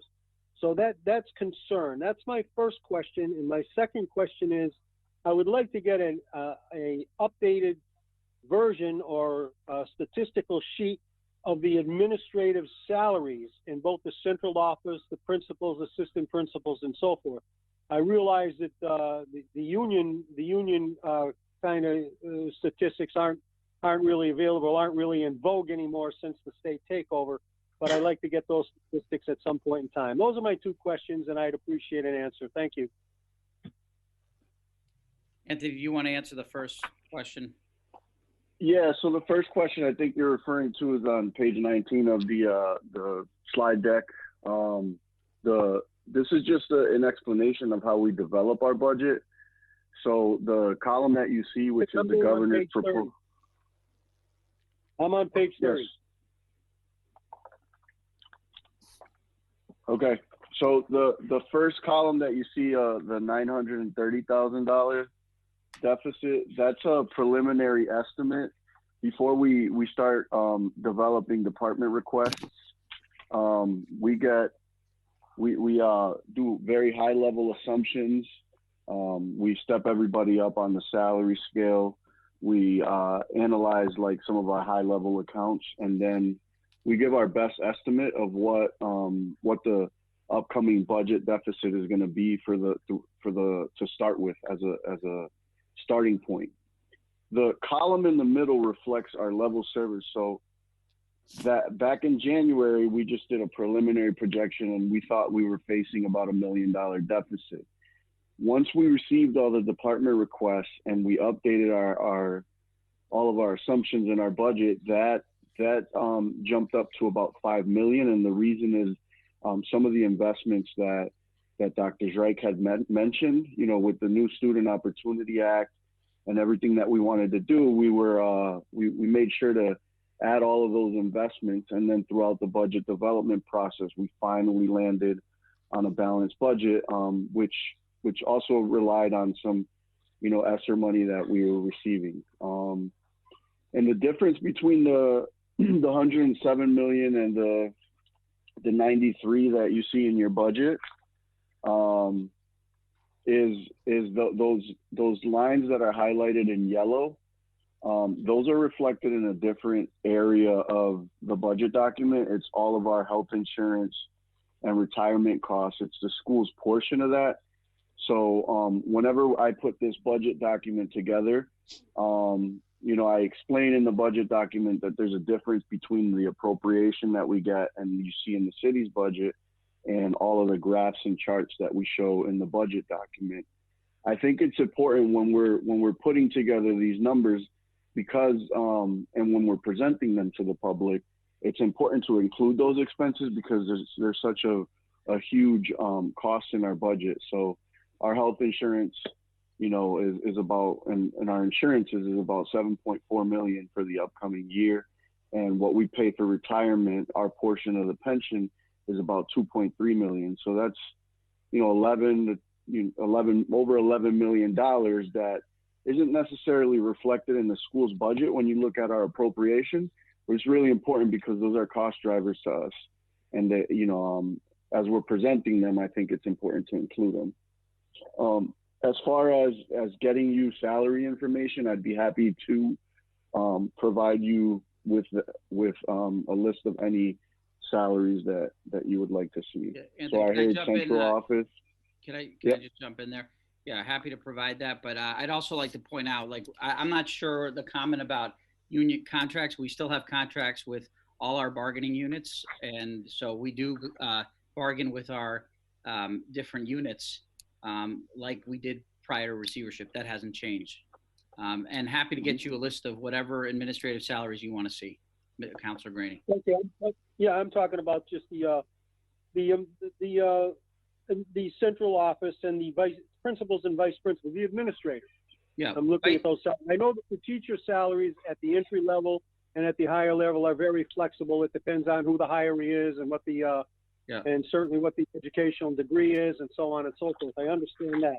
Yeah. So it's almost, you know, it's impossible to go of all the school employees to get all of them. Right. But the administrators are something I truly like to see. And one other thing in the budget, it says that the Holyoke required local contribution is going to be 11,318. Is that number in stone or is that flexible? That number is in stone. That's the required contribution in order to meet net school spending. So 88% of our budget comes from Chapter 70, and then the other 12% is what the city's required to do. So the state does a fancy calculation, and it's based on what the community can afford and what your student demographic is. And then they come up with what, you know, based on our student demographic, the number of students we have, they put together what is called net school spending in a foundation budget. And after looking at what the city can afford, they decide how much Chapter 70 is going to come from the state. And that represents about 88% of our budget. So I will say that that doesn't normally change by the time the state finally passes their budget. Since I've been in, you know, public education and school finance, I haven't seen a change to that local contribution, but I don't know what the impact of the pandemic is going to have on the state budget and the local contribution. You know, I'm eager to find out what those final numbers are going to be, but it doesn't look like we're going to see anything until at least the middle of July. And is our special education budget still grossly underfunded from the state? Yes. Absolutely. Is there any sign of relief coming from the state for that problem? Because that's been a problem for many years in Holyoke. Well, the Student Opportunity Act was supposed, you know, part of that was supposed to address, you know, changing portions of the formula that may impact what we would get for special ed and out of district. It wasn't a significant portion, but we were hopeful that the Student Opportunity Act was going to benefit Holyoke greatly. You know, I did an analysis that I presented to at a couple of community meetings and to staff, and we were looking to get a good 27 million over the course of 7 years for our existing student population. They were going to phase it over a 7-year process, and this upcoming year, you know, we were looking at an extra 4.2 million in Chapter 70. But with this pandemic, it's, you know, the only thing that's been released has been the governor's budget. Usually by now we would have seen 3 versions of the budget. We would have seen the House submit theirs. We would have seen the Senate. We would have seen the conference committee somewhere at the end of June, but we haven't seen anything but the governor's numbers, and that's what all these numbers are based off of, is the governor's budget. Thank you, Anthony. I just have one final comment. I want to wish Dr. Zreich good success in his new endeavor in Salem, and tell him to be very careful on Walpurgis night out there in Salem. They say the Hawthorne Hotel is nothing. Thank you, Councilor Graney. I appreciate the kind words. You're welcome. Good luck. Councilor Vacan, your hand's up.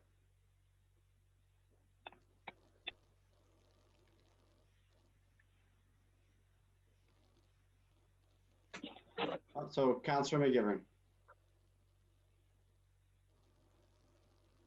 You're still muted, Joe. You got to unmute. Sorry, my mouse is not working good tonight. Thank you, Dr. Anthony, everybody from the school committee. We welcome you, and I know it's difficult to do a budget in whether it's line item or in general, when all you can go on is what could be a fictional number, and we're certainly experiencing it on both sides of the budget right now. Incredibly disappointing after all the good news we heard last year with the rewriting of Chapter 70, that they can add, and I understand they got budget problems, but we all do. But how can you take it out on the kids? And how can you take it out on the gateway community with the kids that we have? It's beyond me, you know. But it is difficult times, and we don't have a lot of line item control in your budget. And as you stated, Dr. Zreich, that school spending right now is at the down to the dime, and that's our obligation. I'm not confident that we'll be able to increase that, but certainly we can always look at it down the road for all the right reasons. I've been asking everybody some questions about what happened earlier this year, or it was late this year, but it was what happened from last fiscal year. If my calculations are right, and I'm not too sure they're perfect, what is ABA state programs part of the schools? Does that ring a bell to anybody?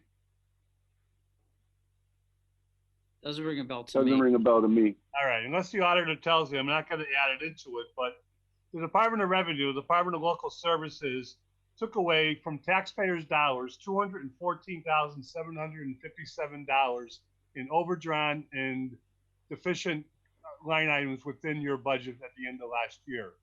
Where do we stand on that? Because that was money that we could be using. Within our budget, the school's budget? I can give you some examples if it helps. Some of the bigger ones was the bilingual program, $92,528. The restorative justice, $19,266. They even took money out of scholarships from the class of 1949 and 1947 for being deficient, and took it away from taxpayers' dollars. I'm at a loss. We didn't get the answers from the DOR when we had them in. This is a list that our auditor gave us, and was told that our auditor is working with, through you, Anthony, for the end of this year to correct these items. Mm-hmm. Yeah, I'd be happy to sit down with Tanya and take a look at that, but there's no, at least since I've been here, there's no possible way that we would ever be able to expend on any of our grant lines. I think a huge part of the problem here is the fact that the city and the schools are on 2 different munis systems. So when I get a grant, most of the grants that we get, and when the schools get a grant, most of the grants that we get are what's called reimbursable grants. So they'll let us know for Title I, for example, that, $5 million is your allocation. We'll set up a $5 million budget in our munis system, and munis won't allow us to exceed that amount. But our process is a little flawed in that, and there could be some timing issues involved here. But once we set up the $5 million budget, as we spend the money, we go through a process of asking the state for it. So yeah, we're going to get $5 million. We spent $1 million in July. We send the bill to we do what's called a drawdown, and the states system, and we draw down the money every month. So I could see where over the course of 2 years, you know, there being some delays in funding coming in. The other is, the fact that we're on 2 separate Munis systems. I record everything in our Munis system, and we actually send information down to the auditor, telling them what they need to book on their end. If there's any issues in, you know, recording things to the wrong fund, those are things that I can't see. I will say that since Tanya has came on board, both her and I have been really committed to getting back into a place where our books are reconciled on a monthly basis. And we're committed to that because I don't want, you know, stuff like this to end up coming. I know that, you know, what I do know is that we don't overexpend on any grants that we get, because once we set it up in Munis, you can't overexpend. This has to be timing issues or accounting related issues and our books not being aligned. So I'll definitely reach out to Tanya and see if we could get to the bottom of any of these. I do see a 1949 scholarship. I can't really speak to what happened there, but my guess is that those things have been sitting on the books for many, many years. And, you know, they're just now throughout the audit process, they're now being closed out. And trust me, Anthony, I have a tremendous amount of respect for you since you came on board with the city, with the public schools, and we've got a great relationship with the Finance Committee, with you, Dr. Zreich, and understanding and transparency. And I have, and this may not be just what you mentioned, although that does give us some insight. I think part of this is our outside auditor and our Department of Revenue going way overboard.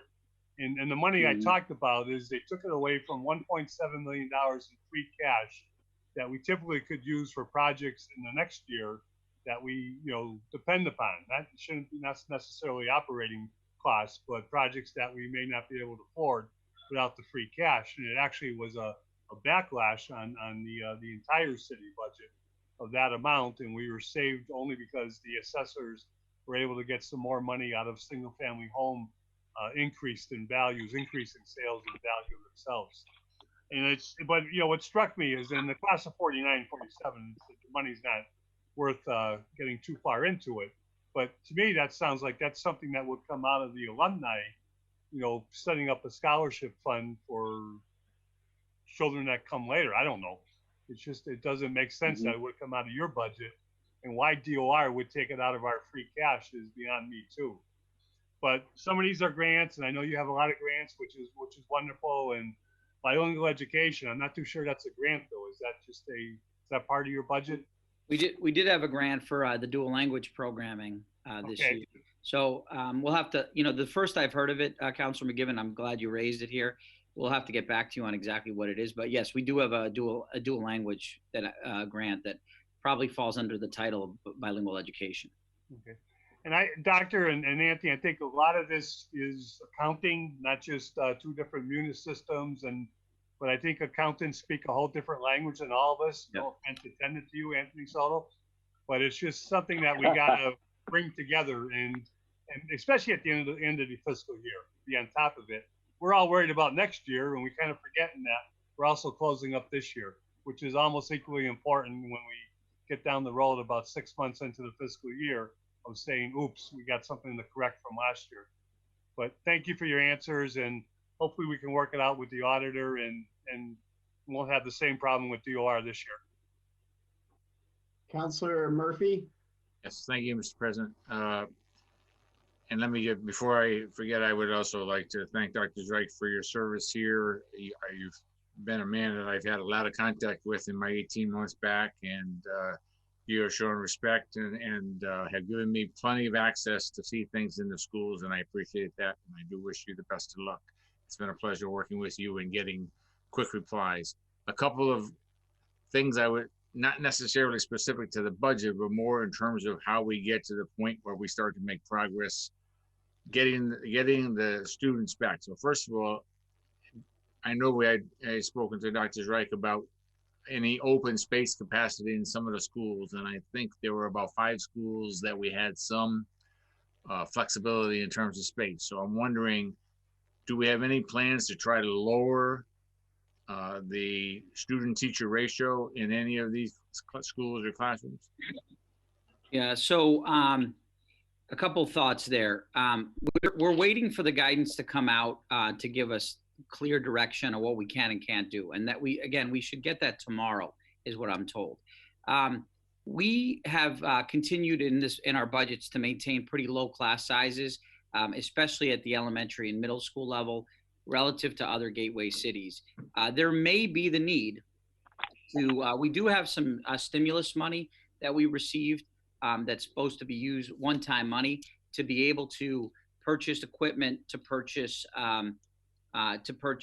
resources, like again, protective equipment, resources, supplies, and potentially more staffing if needed. I do, for instance, I'll give you an example. Lawrence School, the classrooms at Lawrence School are very small. It's hard to get 22, 23 kids at appropriate distancing at a school like Lawrence. It's the one school I'd be concerned about because the classes are just not, the square footage is a lot smaller. So I think we're going to have to look at that in some spaces. As soon as we get the guidance, we've already planned to do walkthroughs of every building to see where we're going to run into problems based on the state guidance. And we do have some space, not a ton, but as I said, as I mentioned to you before, Councilor Murphy, there is enough. There are schools that have extra classroom spaces that the library spaces may need to be used, the gymnasiums may need to be used, cafeteria spaces, because the kids are likely not going to be able to eat in the cafeteria. They're going to need to eat in their classrooms. So we're going to need to utilize all those spaces in order to maintain appropriate distancing.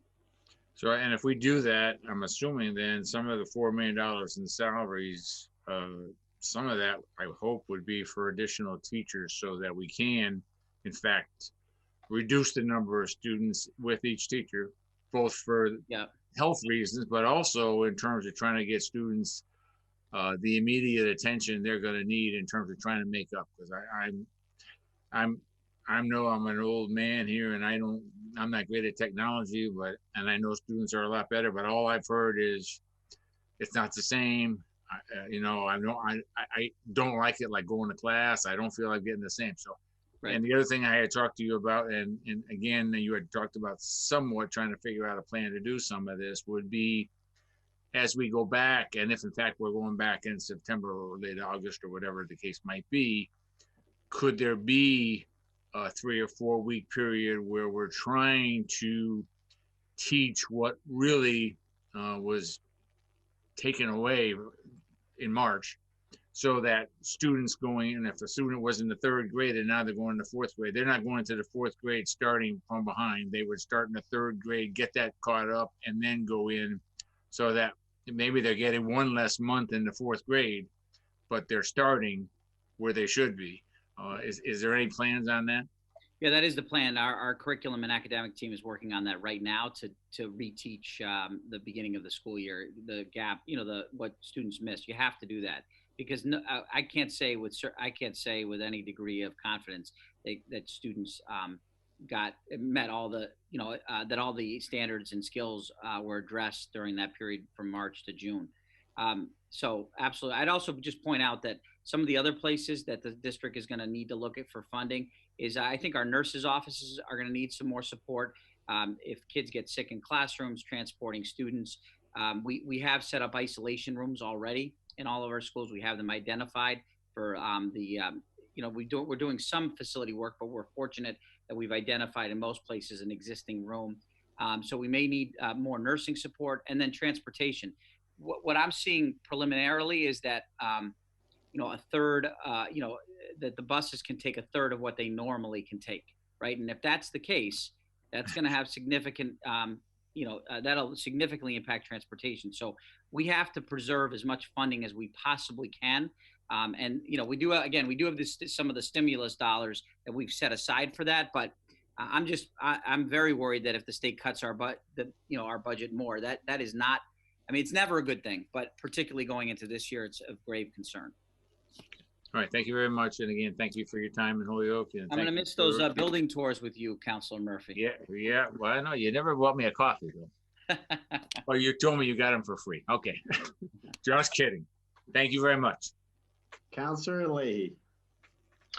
Yeah, first and foremost, Dr. Shrike, Steve, I'm going to miss you. I think you did a great job for us here in the city of Holyoke. I think it's unfair that you gave Chicago 9 years and you're leaving Holyoke with, I think, 5 years here. I think I wish you were staying here a few more years. But the city of Salem, the town of Salem, whatever it is lucky to have you on board. Certainly be very interesting around Halloween time, I'm sure. But, I just remember it seemed like just the other day I was down at the War Memorial. I feel like Joe now giving a history lesson. Just the other day down at the War Memorial, pleading with the state not to take us over, to let us handle it. But you came in here as an outsider and you're leaving here as a friend. So I definitely want to say, I enjoyed working with you, enjoyed the amount of time and effort you gave, whether you were here at 6:30 in the morning or you're here at 6:30 in the evening. It was just absolutely amazing how much time you gave to the city of Holyoke. And I just want to say thank you so much for that. And not only do I appreciate it, but I know my wife Eileen and everybody else greatly appreciates it. So thank you. I also want to say that I've enjoyed working with Anthony. Anthony's not going anywhere, but I tell you that working with Anthony Soto, you've been doing a fantastic job yourself. And anytime I've had any questions, you've been there. And I think that you're wearing the right product on your head too. Those are the best. But so my questions basically come down because I'm anticipating Governor Baker's budget not to be such a great one. And I'm sure that we're all anticipating that. What steps are we taking? Because you said your budget coming in this year is $7 million more than last year. Where are we going to find that $7 million? And what are we going to do to make up for the money that Baker is, unfortunately, I don't think we're going to be getting? Yeah, so I cannot. Thank you. I appreciate the kind words. I was not in Chicago for 9 years, though. I'm a Bostonian. Don't forget that. I was in the Boston Public Schools for almost 9 years. So did you your LinkedIn profile because it's wrong? Yeah, I know. Well, I haven't touched my LinkedIn profile in 9 years, I guess. But thank you for that. So yeah, there's going to have to be some hard decisions. I mean, we have invested. It's not out of the question that we're going to have to talk about salary freezes around the district.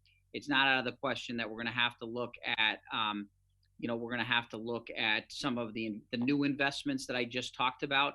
Which are the well, what about layoffs? I mean, the word on the street, and I think what is causing a lot of anxiety with a lot of parents, teachers, especially teachers and parents, especially I think, I don't know exactly the percentage now, but I think our special education is close to 26, 27%. Yeah, that's right. Yep. And so those parents are relying on the teachers that these teachers have such a fond relationship with their children that they get so much anxiety. And not only that, but the teachers themselves. So are we going to be looking to do that? And I hope that we aren't. The hope is that no. I mean, the hope is not. I can't promise that that's not going to happen, but that's why sacrifices like salary, wage freezes across the board for everybody is something that other districts have already done. I don't anticipate the numbers of layoffs that I've seen in other districts, but some of the new programming and some of the that we have, for instance, the mental health supports that we've put in place. Yeah, those are things that we're going to have to look at. I know that there's. And I spoke to Aaron Vega today. They're working really hard to protect as much as they can the Chapter 70 funding for gateway cities like ours. But there could be some layoffs. I mean, I'm not going to tell you that there aren't. I just don't. I think we're going to do everything to prevent like what you just said, which is hitting the classrooms. And so we're going to have to take more cuts at the central office level. Each department's going to have to dig deeper if that's what happens. All tough decisions, professional development funding, all things like that. We're going to have to dig deeper if we're asked to. But you're right, Councilor Leahy. The last thing we want to do is be pulling teachers out, especially when kids left their schools in March. They haven't seen their teachers, and to come back and not see their educators. That's highly, highly disruptive. and obviously not good for children. Yeah. So my second question is, we've lost a lot of teachers throughout the years, and that comes with a lot of institutional knowledge that is just gone. Yeah. What are we doing to retain teachers? Because I believe that out of the 800 teachers, the school teachers that we once had, I think there's only about 170, I was told, that are left that have been here, for an extended period of time. Well, one thing, I mean, we're not seeing the level of turnover this year at all. I mean, we're as close to being fully staffed as we've ever been on July 1st. I think we've got 91% of our positions filled, which is, for us, is an extraordinary number. Some of that's the pandemic, and some of that is the fact that I think our principals really worked hard this spring to actively recruit folks and then make sure we retain our best teachers. Yeah, I mean, Holyoke needs to do a better job, and we needed to do a better job of retaining our most talented teachers. We had a lot of changes in schools and programs. We opened new schools, we closed schools. But in the end, Councilor Leahy, I would agree. We got to do a better job. Our retention rates need to be better. Holyoke is a challenging place to work, but our retention numbers should be better than what they have been. Okay, just once again, thank you, Steve. I wish you the best of luck. Thank you, Anthony, and thank you for all the school committee members too here that have joined us as well. Appreciate it. Thank you. Thanks. Councilor McGivern. Thank you, Mr. President. Just two, but one question. And Anthony, and I'm sure Doctor's right, but Anthony, thank you for the budget book we received in the mail late last week. It's phenomenally amount of information that is very useful, and not just at budget time, but useful throughout the year. It's incredible what you put together. One of the things I forgot to ask when I first spoke was another promise that we had heard last year, I think not just from the governor, but from everyone, was the charter school reimbursement formula was going to finally be funded more true. And what I'm looking at in your projections is that's not going to come true this year. They did change, the governor did propose changing the formula so that it's more weighted in, for the first 3 years as opposed to over the course of 5 years. We did see at least the governor's projection had us getting an extra $900,000 in charter reimbursement money, which is a lot closer to fully funding it than I've ever seen. I'd say for the past 7 years, we've been shortchanged about $900,000 on average, based on what they were supposed to give us versus what they actually gave us. Now, with that said, that was pre-pandemic. Things were looking good, and it looked like they were making a really good effort to fully fund the charter reimbursement. I don't know, Norm, in my experience with this stuff, they try really hard to stay away from Chapter 70, and I'm not trying to speak bad about the state or anything, but they try really hard to talk about, we made investments in education, and it means they didn't really touch Chapter 70. But the areas that they do usually hit are your circuit breaker reimbursement, your charter reimbursements, all things that affect gateway communities like Holyoke. This is something that I'm very concerned with. I have a feeling that we're going to see a combination of Chapter 70 cuts and charter reimbursement cuts and circuit breaker cuts. I can't say that for sure, but I just, based on what I'm hearing across the state from other school business administrators, we're looking at some tough times for the upcoming years. And charter reimbursement is an area that I'm definitely keeping a close eye on. And I think that, if the state's having revenue issues, that's an area where we could see potential cuts. And remind me, the circuit breaker is part of the school choice reimbursement formula? Circuit breaker is a formula that, we get about $14,000 per student. If you spend 4 times that amount on any student, you can apply for circuit breaker reimbursement. So this is, you know, some of our out of district placements. You know, we have some kids that live in residential placements, and although we only get $14,000 from the state for that student, we may end up spending $200,000 for the year for tuition for that one student. So what the state does is there's a formula, a reimbursement formula where anything above 4 times the $14,000, they'll reimburse us. Right now, they're reimbursing us at about $72,000. So this past year, we had about $2 million in circuit breaker money. Thank you. The only thing I can say is, you know, if the cuts, you don't know why the state has less revenue, but if the cuts are across the board, that's one thing.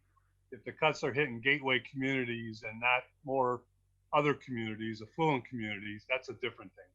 And it's going to be interesting to see how the axe falls if it comes to that. But thank you for your answer. Superintendent Reich, thank you for your 5 years of service. And I'm gonna miss you. I know a lot of us are gonna miss you for the way you handled yourself, and you know, some differences in the teacher areas, but the overall, you know, your transparency with us and your willingness to work with us as the city council is much appreciated. Did you notice what I called you? I didn't hear it. Superintendent Reich. Okay.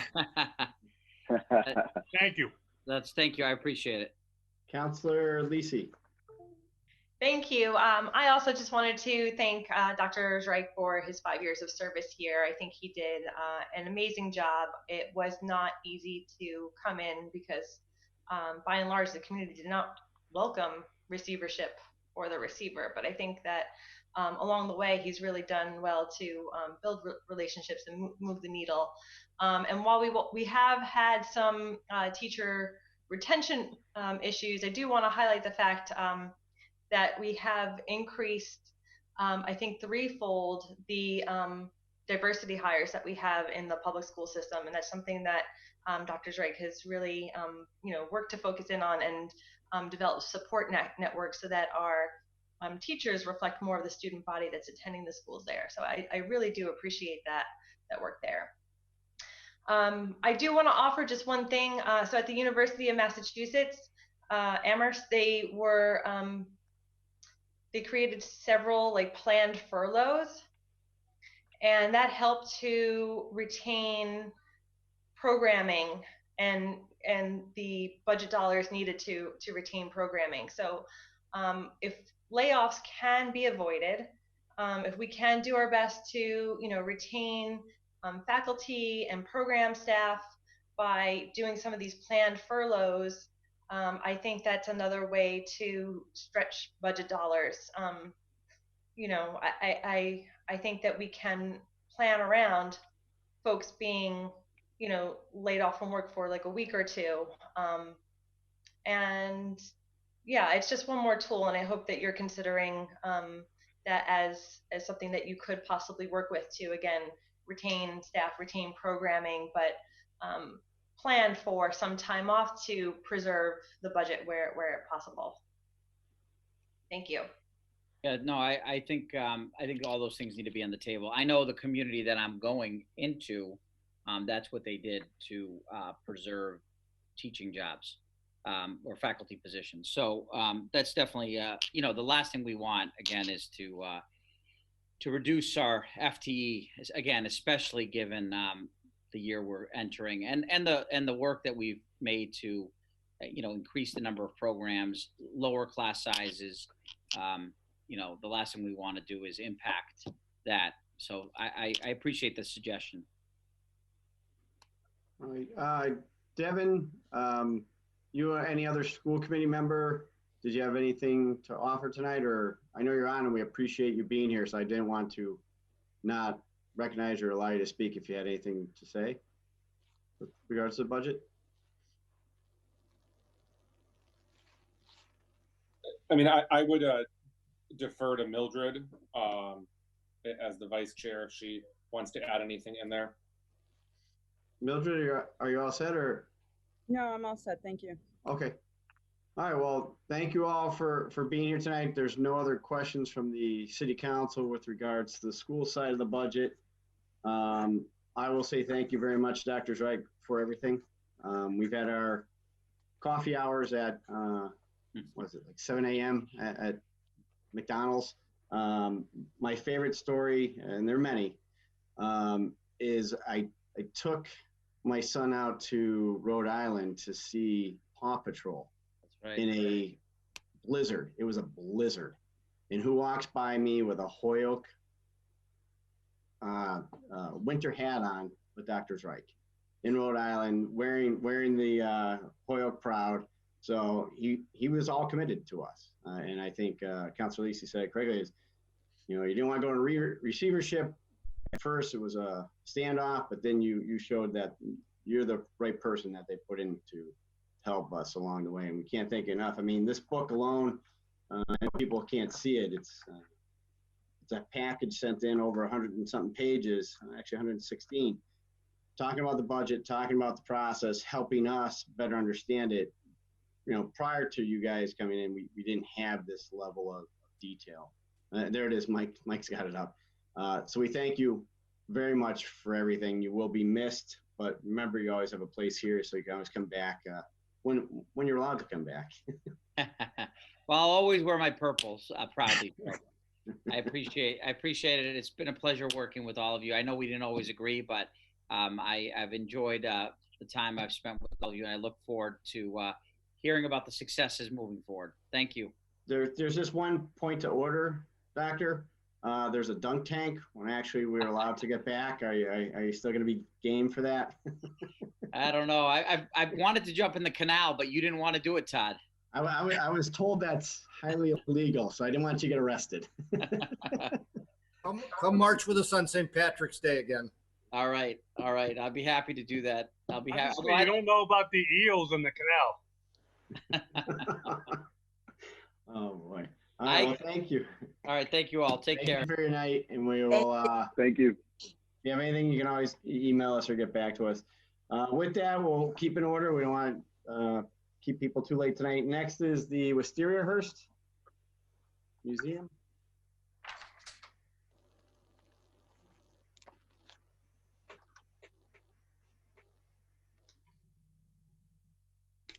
Kate, how are you? Can you hear us? Hanging in there. Yeah. Well, we'll open it up to you, and then we'll go from there if anyone has any questions for you. Okay. Yeah. I mean, I'm a little bit overwhelmed with this budget this year and with everything going on. So I'll just preface that. It's been really difficult to pivot. Every couple of weeks, things change. And certainly the last 3 months have been really tough on Wistariahurst. I know, we're consistent with cultural sites and historic sites and museums across the country. So we're all getting hit really hard. Something that is often confusing and missing from this budget is, of course, revenue numbers for Wistariahurst. So we've already taken quite a big hit in a couple of areas. So spring is obviously one of our biggest revenue driver times. We're looking at a fraction of what we would normally make. And then on top of that, I usually go into the budget round with a reserve in our revolving account, which came into play this year, exactly what it is therefore happened. So usually I come into this meeting with enough money in reserve to say with confidence, if you fund at this level, we will operate the whole year through no matter what happens with revenues. We are able to do that. Unfortunately, closed, we've kept everyone on. But at this point, with both our reserves depleted and no money coming in, we're looking at a really rough year. So really what I've tried to do, as some of you have seen, and I've talked to some of you in different venues, is change the plan completely. And we will be, my idea for how to most efficiently use this time is to keep the main house closed, work on the electrical problems we have, work on internal projects, upgrading content, upgrading exhibits. I'd rather do that than try and play a game where we're sort of opening, closing, trying to keep up with cleaning schedules that are kind of out of our ability to maintain. things like tours and drop-in hours are not the revenue drivers. I don't anticipate revenue drivers at Wistariahurst coming back this year. So we're talking about things like Nutcracker. I don't think in 2020 we're going to have 900 people coming through the museum. It's unrealistic to me. Same with a haunted house with the high school we did last year. A lot of the places where we earn money are concentrated people. On the upside, we're not lacking for work. We're not lacking for projects. So we've got a lot of amazing things going on. I do think we'll be able to do a lot of great digital content. I know that Penny, who's the city historian and curator, has been working hard to set up some structure for online exhibits, for online programs at targeted places. We tipped our toe in the water with the plant sale to kind of test out some different structures of doing that. But the big piece is, like, no matter how much we engage people and how much programming we're putting out there, we're not going to recoup the revenues we make doing something like weddings or photo shoots or something like that. So the budget you see is definitely already pared down. The city allocation tends to be the bare minimum to care for Wistariahurst and kind of do basic things. So any reductions there, which, it's about 10,000 less than last year, even with some contracted increases in salaries. That's already cutting into our bone a little bit, as far as I'm concerned. We've lost, you can see our program coordinator, who's a person who's worked really hard for 4 years, really made an impact at Wistariahurst, really changed the way we work with the schools, done a lot of great things with youth groups and interpretation. So, I'm looking to this group to help us and give us a fighting chance in the next 5 or 6 months with this budget. And it's not to say that next month something won't change. The other thing that's not going to appear here is, I've spent the last 3 months writing as many emergency grants as I can.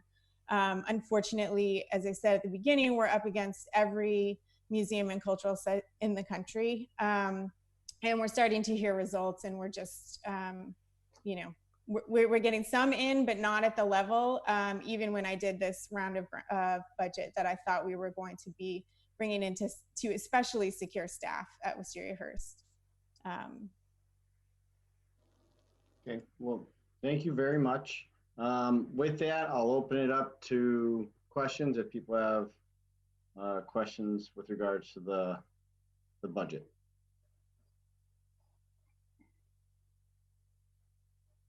Which is, I do have it on page 41.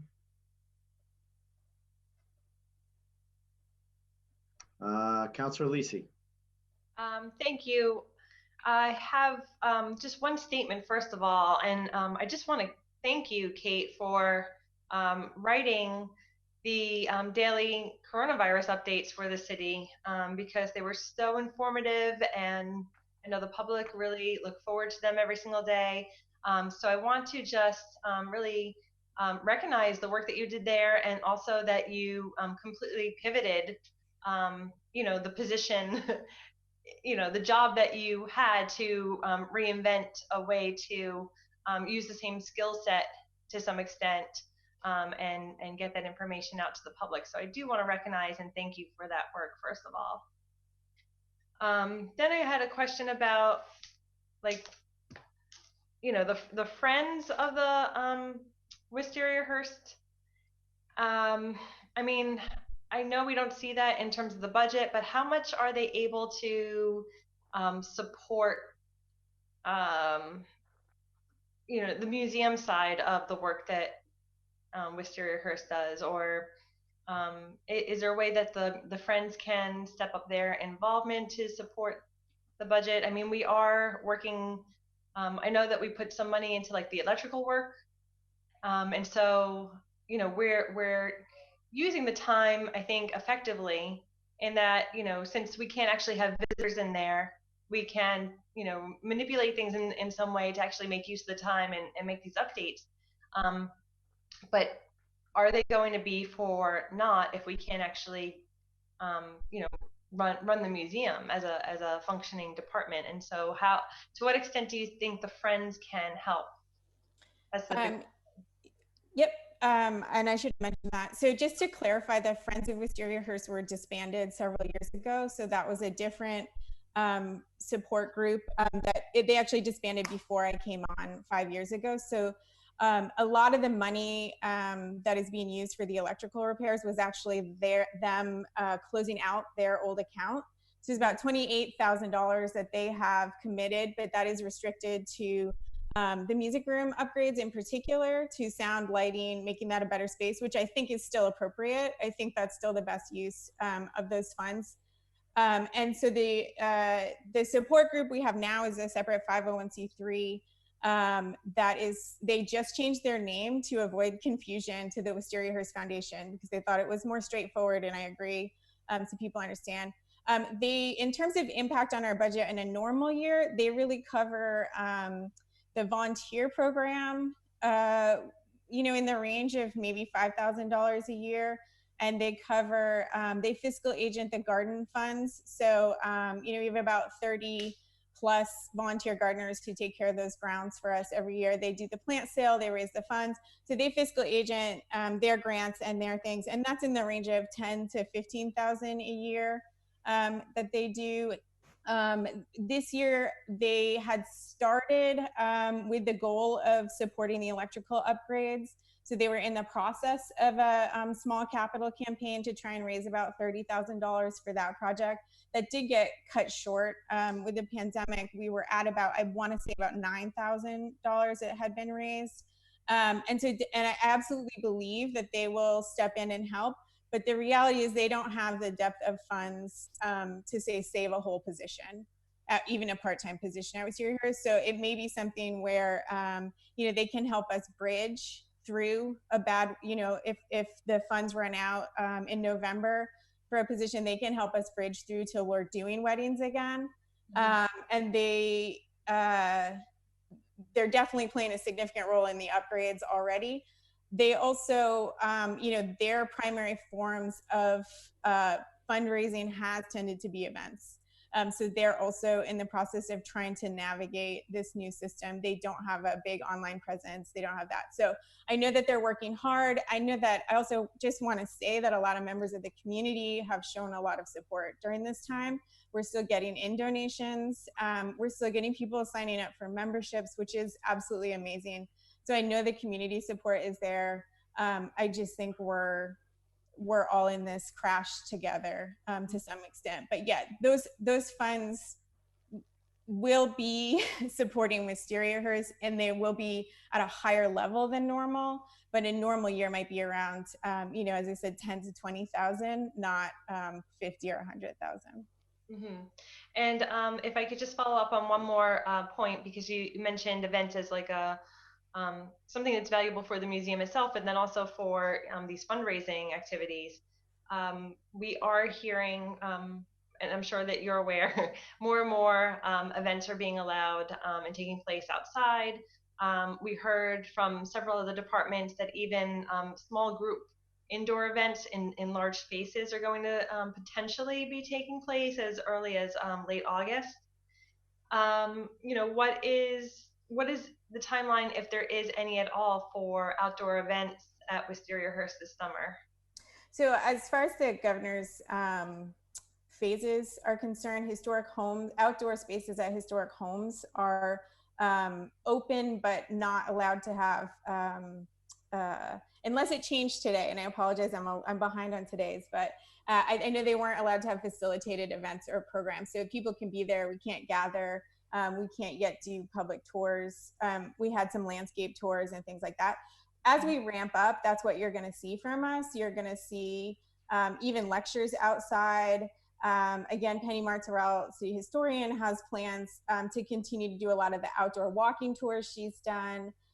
There's a lot of potential there, but again, the scale of revenue of things that are 10 to 20 people is very different. Than others. I will, I also think, and I mean this genuinely, if we can survive, say, the next 6 to 7 months stably, we'll come out a stronger organization on the other side, because I don't think that the big events were a sustainable way for us to meet our budget every year. I think that a lot of people agree that big fundraising events are sort of tough. It's a tough way to make money. It wasn't efficient for us. It wasn't, the house is hard. And some of you have worked with me on events in the house. It's not the best space, despite what it looks like, to be used in that way.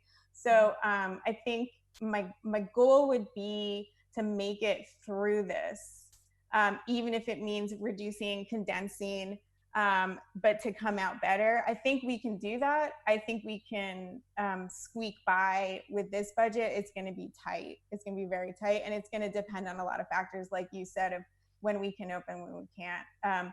I expect most activity, and I think most museums and historic sites think this too, is really around August when anything significant is going to start to happen. And we're looking at other kind of mini, and our enterprise coordinator has been looking at mini weddings. A lot of people are, having to cancel weddings, wanting like even a 3 to 5 person wedding, just to mark the occasion. We're perfect for that. So we're also simultaneously investigating other revenue streams that fit the house better, and could actually have a good impact on us for a long time to come. But yeah, I mean, the danger period is really the rest of 2020 for us. And we're working hard and trying to be creative. When if we do pull off getting the electrical work done in this time, which I have every reason to believe we will, we'll also come out of it with a better space to do all of these things, a space that can be facilitated a lot more easily, even with the new restrictions that are coming out. The restrictions don't affect us as much because we're already a small size venue. So if they start saying 50 people, that's about what our concerts run. It's about what our events run. So if we can make it through the worst of this, I think we'll be all right. Well, we're halfway through 2020, so only half more of the year. Knock on wood. I also, I find it really encouraging that you feel like, it's causing in some ways, like, so the COVID crisis is causing in some ways for you to reimagine and reinvent the Wistariahurst space and how you guys run and function, and that you feel somewhat optimistic that it can actually lead to a stronger and better venue in that sense. The one last thing that I'll offer is I went a few weekends ago to the DeCordova Sculpture Park, and they had us buy passes for parking in advance because they were limiting the number of people that could be in that outdoor space, even with masks at any given time. So you could probably do like multiple events, or the same event with multiple slots of the same event, if you were able to make use of that, you have to buy your ticket for this window of time for this viewing, or however you would do it. So just another option that I wanted to make sure was in your radar somewhere. Thanks. That's great. Thank you. Yep. Any other questions? None? Seeing none, thank you very much for this. If there's any updates that you want to provide us, it'll be before the 29th. That's when we'll take the budget up. But thank you for everything, especially those reports. They were very helpful throughout this whole thing, and everything that you're doing, especially for Wistariahurst, we truly appreciate it. So thank you for everything. Thank you all very much. Next on the agenda is the legal department, law department, solicitor.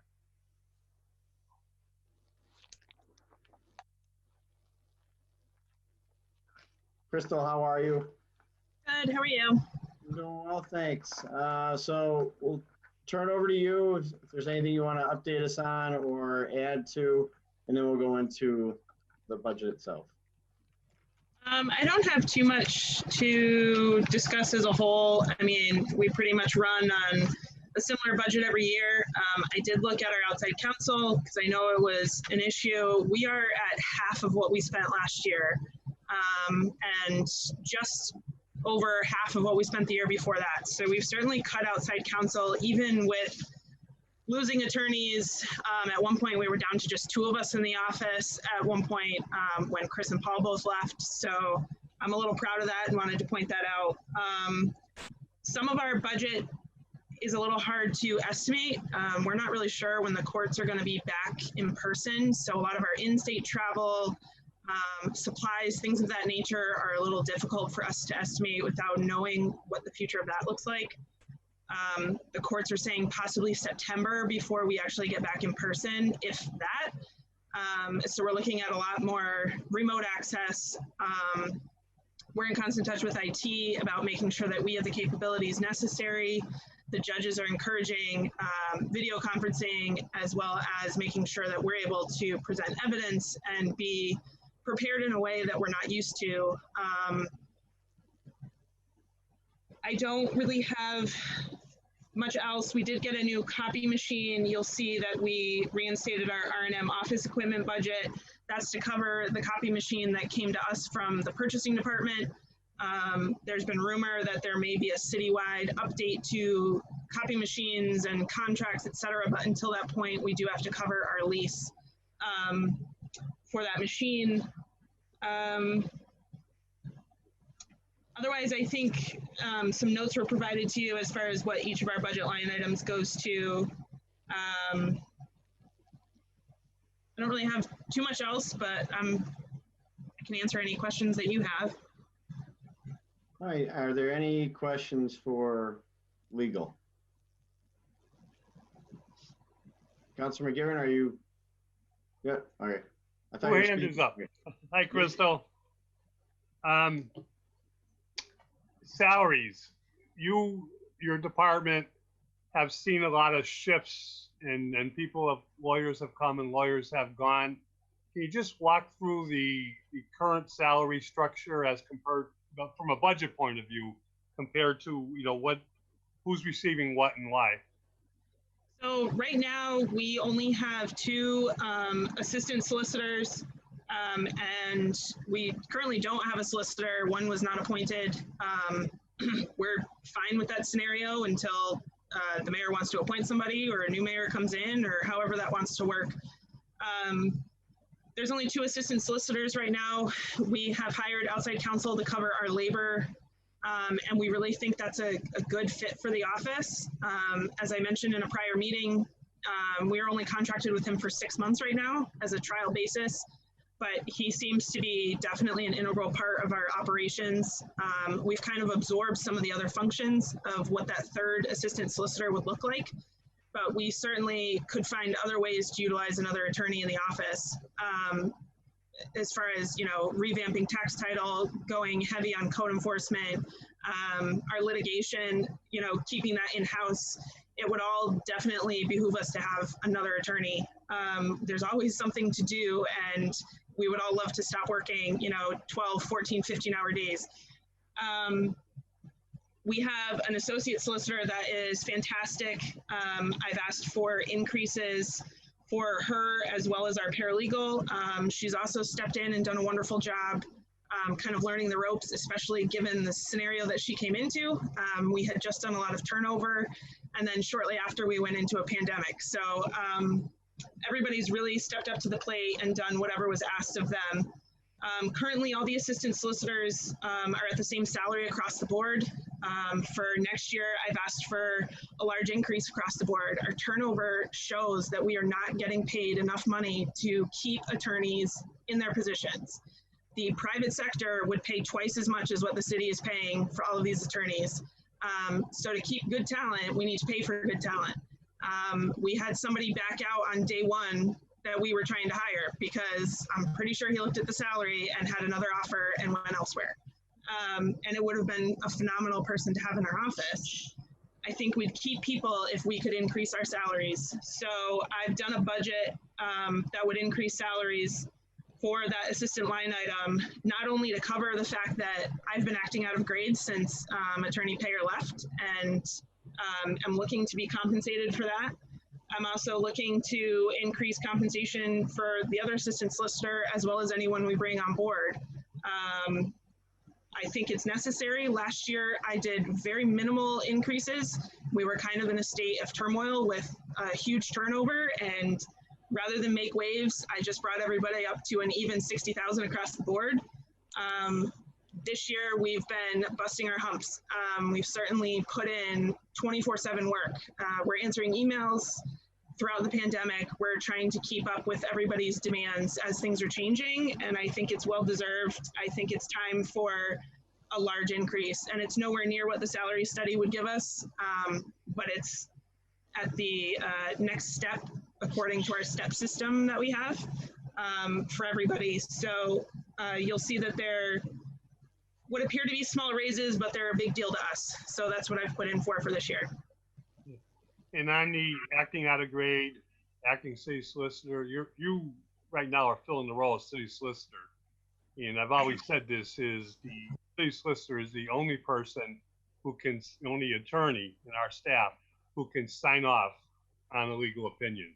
Anybody can write a legal opinion, but you have to sign off on it. And whether, regardless of, the position you're in, we have to have a city solicitor in the city. And I think sometimes mayors and city councilors forget that. You can agree with me or you can disagree with me, but I know it's true. I do have one question for you. Were you on earlier when I asked about the demolition Essex emergency and what the DOR did to it? So I don't know what kind of an update you're looking for. Our motion for summary judgment was denied. We did kind of dueling motion for summary judgments in the court. They were both denied by the judge, and so we're looking at a trial date in January. So that's being prepared for. At the same time, we're also need to continue to cover that debt. From what I gather from the auditor, there was deficit spending done way back when this happened, and that will need to be covered. Attorney Emma still thinks that we're going to be successful in trial, but this is before my time. It's certainly during my time now, but we keep in contact about what's next, and what's next looks like a trial in January. So unfortunately, the courts are slow moving, but that's the next step. You answered my question, okay? Because I know you're wise enough to know that deficit spending on this line item is not allowed, and it's against the law, meaning it's illegal. But it's something you inherited, and is it anything in your current budget or the budget you just finished that shows deficit spending at the end of this year? I don't intend on any deficit spending. We don't foresee any large settlements. I don't have any litigation that's looking to come to a huge fruition right now. We just closed out, or in the middle of closing out, a litigation that we were dealing with the school department that is handled in the budgets. I don't foresee anything. That doesn't mean anything won't come up. We have mostly finished all of our large cases that were inherited both by Attorney Payer and now myself. Some other issues, I don't really foresee anything, but you never know what comes across my desk. I just got a claim for something from 2017, so I never say never. I understand, but I think you understand the point I'm making is with the auditor, it's important for anybody who's responsible for a budget or anybody who's responsible for a grant that we clear deficit spending before the DOR clears it for us. Thank you for your answers, and Crystal, thank you for everything you do for the city. Councilor Sullivan, Councilor Lisi, I think you raise your hand. I'll have you come up next. So, Crystal, I know at this point you're well aware where I stand with what should have gone on with the Essex House fiasco that we've got going there. And I certainly totally agree with your assessment of the salary levels that we have for, the city solicitor, the assistants, the paralegals. Really, if we're going to retain people and retain that knowledge and have the team that can go forward and not make this city an easy target for just about everybody out there, we've got to have a good team doing this, and it's going to save us literally millions in the long run. The only problem I've got now, and I'm absolutely in support of what you said about the paralegal and the salary for the city solicitor. But given that, and given the fantastic job that the paralegals do and the rest are doing, right? I would expect to see a much bigger cut in the need for a special counsel and outside services, given that we're doing it on that side. And I've got to come back again now that we're hearing that this is going to trial in January. When it was in January that I asked that we file for unfair and deceptive business practices against these the insurance company involved, right? Which would have been just a very short couple of hours work for a good paralegal. So I would hope that anything going forward at this point, you know, you're going to do what you're going to do. It's your department, but we should take this in-house and we should cut back on the amount of money that we're spending with the paralegals and outside counsel. They've done us no favors here. It's just ridiculous. So I know if you need more money and come to us later on during the year, but as it's happened in the past, it gives us on the council a chance to look and review these cases on a more regular basis also. And, you know, I'd like to see you go with a much lower number on that.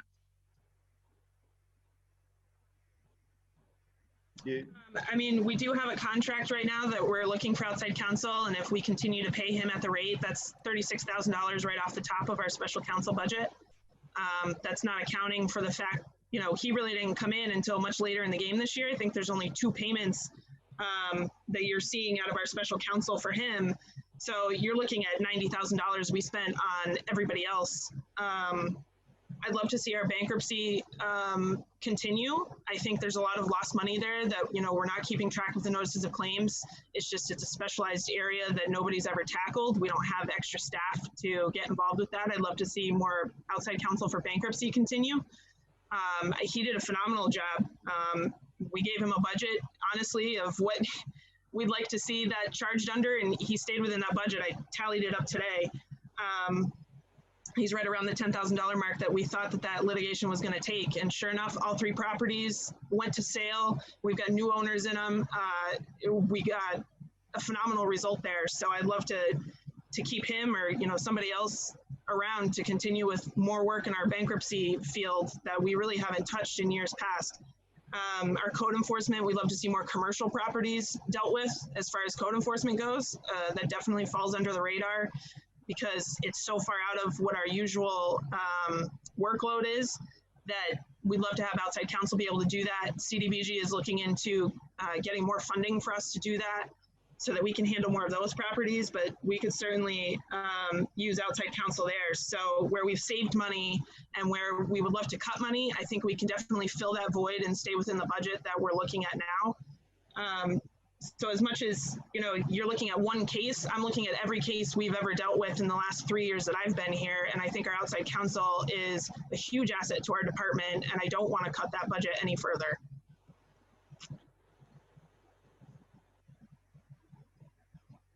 Okay, so let's make sure we're talking about the same line item, 53010. Correct. Yeah, but, and I get everything you're saying there as far as bankruptcies and stuff like that, but we spent a lot more on a lot of other attorneys also outside of bankruptcy. And, you know, right now, in addition to all the increases we're doing in retaining people, we're increasing that line item by $25,000 over last year. That was after it was cut from what we requested last year. And then you say to come back and get more money, but look at what happened this year. We had no free cash to come back and ask for. We ended up having to pull from stabilization for anything we needed. So as much as I would, you know, I'm happy to come back and give you updated reports. I have no issue with that, but to cut it so that we come back and give you a report doesn't seem to make sense, because what happens when the money's not there and these people are doing the work? How do we pay them for their services? How do we keep outside counsel wanting to come assist the city if we're not able to pay them? Yeah, I get that, but when we've got an outside counsel that can drag stuff on for years and years and years and run up the bill, and that's where all our money's tied up, hundreds of thousands of dollars, that would more than solve all these issues. Not to mention the fact that as good as this, I'm not going to say good, this outside counsel in this particular case, right? By not doing a basic business practice, never mind legal, basic business practice, right? We do not have the clock ticking yet to this day, after all these years, for several hours of paperwork on what would entitle the city to triple damages plus interest plus all the legal fees. This is just, to me, the height of incompetence coming out of this outside counsel. Generally don't run two litigations at the same time. So because we have an active litigation on this case already in court, you wouldn't then file a 93A demand complaint. You don't have to file. It's just an intent, a letter of intent would get to start a litigation. Right, and that's the minute you file that, they know you're serious, and that's the most basic business practice, and it hasn't been done by this outside counsel. That's why I'm so adamant about cutting this line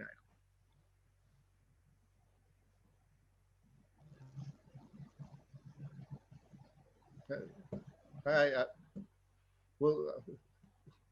We'll continue, but that's everything else I'm fine with. Councilor Lisi? Thanks.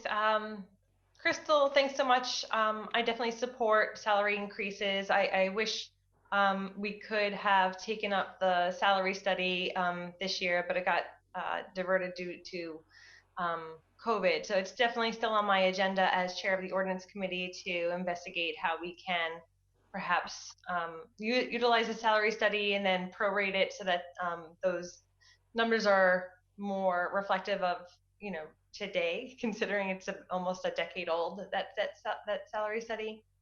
But I want to go back to what Councilor McGivern was talking about earlier with the Essex house and the demolition. And I think from all the conversations we've had, these are the last round of budget hearings, we're having a hard time identifying where that bond sits. So it's not within your department, the Essex Street demolition bond. The council bonded for, I think it was 1.3 or 1 point, I forget what it was exactly, but we bonded for it and we can't seem to locate it. And yet it's like causing this deficit when the DLS is doing our year end and now starting to impact our free cash. Right. I have to defer to the auditor. She and I have kind of gone rounds about how this works and what our obligation looks like now. I defer to her as far as financially how to handle that bond. As far as I know, my budget is according to what's necessary, and I don't think that that certainly isn't part of something that I put in for. I've spoken with her about how to handle that going forward, but I defer to her as far as how the planning of dealing with that bond looks. But it wasn't asked of me to put it in my budget to cover it. It's not in my budget to cover it. I don't know that. I wonder then if it's the treasurer's department that I wonder if since it's a bond, it actually rests with the treasurer, and that somehow we need to be accounting for it in the treasurer's department. It's becoming it's just becoming an issue that it seems difficult. Like, we need to resolve this deficit, and I think we're just having trouble understanding how to do that, given that it really isn't resting in anyone's budget. And I wonder if it's within, like, buried within, like, short-term or long-term debts within the treasurer's department. That's the only thing I can come up with now. And again, this is our third and final round of budget hearings, and we haven't been able to identify where that bond rests. So I think what I'm leaning towards at this point is that it must be with the treasurer's department and somewhere within long or short-term debts. I know And it's Tanya's not really a on. question for you to answer. So It's okay. She's on. I'm gonna let her do her thing. I don't know how to raise my hand on here, so I apologize for You're fine. interrupting. Go ahead. So debt, it's sitting in a debt fund is what it's doing, and I've had a conversation with the treasurer, and she would like to try to bond for that debt. So we're going to reach out to bond counsel. The only thing I'm unsure of is if we can bond for invoices that are from years ago. I don't have that answer. So like I said, in the next week or so, I am going to be reaching out to bond counsel. And then I think the city council and the mayor also have to take into consideration the fact is, do we want to bond and pay interest on something if you are going to go to court and have the ability to win that money back? So that would be something I'd have a conversation with the mayor about as well. Right. So, and Tanya, you cut out a little bit. So did you say it's under long or short-term debt? So right now it's not under either debt because in No. order for, no, well, the bond itself, the total amount of the bond that you authorized is in the long-term debt.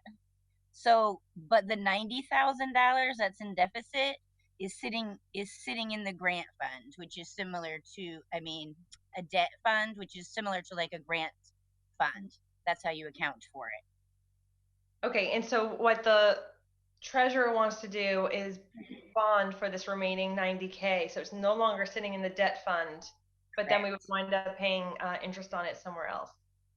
That would be correct. So also start to weigh against our, I forget what the word is, but we do have like some sort of bond threshold. Like we can't bond for more than X number of dollars. We do. We're not near that threshold, so it's not something that I'm like worried about at this moment. I would be more worried about taking out debt for something that you might not have to and having it sit out there for 5 or 10 years paying on it when you may receive that money when the settlement is complete. Mm-hmm. And that's just my personal feeling. So, and I know, you're kind of in your role like the ledger, but has the treasurer thought about? So like bonding for that $90,000 debt is going to be one sort of like creative financial, tool that you use. But are there other tools that we could explore? Like, I know we when we had the treasurer on, we were talking about refinancing some of our loans and debts, and that's not really possible until next year. That's right. Are there other creative financial like tools that we can, is stabilization even an appropriate use of money just to wipe out the debt so that it's not coming against our free cash? I absolutely agree with many of my colleagues here that we want to make this $90,000 debt whole in some way. I'm not sure if I feel confident that bonding is the right solution. I'm not sure if it is either, to be honest. And yes, we definitely could have stuck $90,000 in somebody's budget to try to cover it. So yes, we definitely could be more creative in doing that. We did not do that this year, I can tell you that. So now we're gonna have to look at, like, at the end of the year, we did get some premiums on some bonds. So we did receive some extra money when we bonded last year. Mm-hmm. So that's something that I am talking with the external auditor about, because if you have like up to $50,000 in those accounts, you can actually take and transfer that with a city council transfer to mm-hmm. cover those types of debts. So there are other options out there. Great. I'm glad that there's other options out there. And I wonder if, now that we understand the where and the how, if even like a supplemental budget from the mayor to cover that $90,000 makes sense again, so that we don't get hit by DLS, and that it comes out of our free cash, down the road. I've actually had that conversation about a supplemental budget with the mayor's office and putting some money in a budget line. Mm-hmm. so that we could transfer it out into not just that debt, but also maybe some of the older grant funds that are in deficit. So I have had that conversation. Okay, great. Okay, so things are moving. I'm glad to hear that, and thank you. You're welcome. Trying. Councilor Vacan was next, then Councilor McGivern, then Councilor Tallman. Thank you, Mr. President. Hi, Crystal. Thanks for going over your budget. I just wanted to let you know, I'm actually supportive of how you're using outside counsel. I think, and I've been very happy to hear about how it's working out with union negotiations in that regard, because I think it was really tough on everybody when we had a contract partially done and the person was gone. So I applaud your use of outside counsel in that regard. My question is back up to the third assistant solicitor. So right now you have the two, and so I'm wondering if you have flexibility in terms of your budget looking at next year, because we are still looking at the $1.3 million deficit, and we've really come up with very little that I can see in the hearings so far to cut. But do you have flexibility if we say leave your outside counsel as you've budgeted, and then you could use some flexibility in terms of the third position, if I'm understanding correctly, that you have one of those budgeted positions open at this time? So I would say rather than cut that third position of an assistant solicitor, I'd rather see my associate get moved up. I think she's deserving of it. And then I would rather cut the associate position. Oh, if okay. that makes sense. I hear you. Yeah, I'm just trying to figure out what would work the best if we have to do something. Thank you. Councilor McGivern? Yeah, Councilor McGivern, then Councilor Tallman. Thank you. Tanya, can you get back on with us, please? Sure.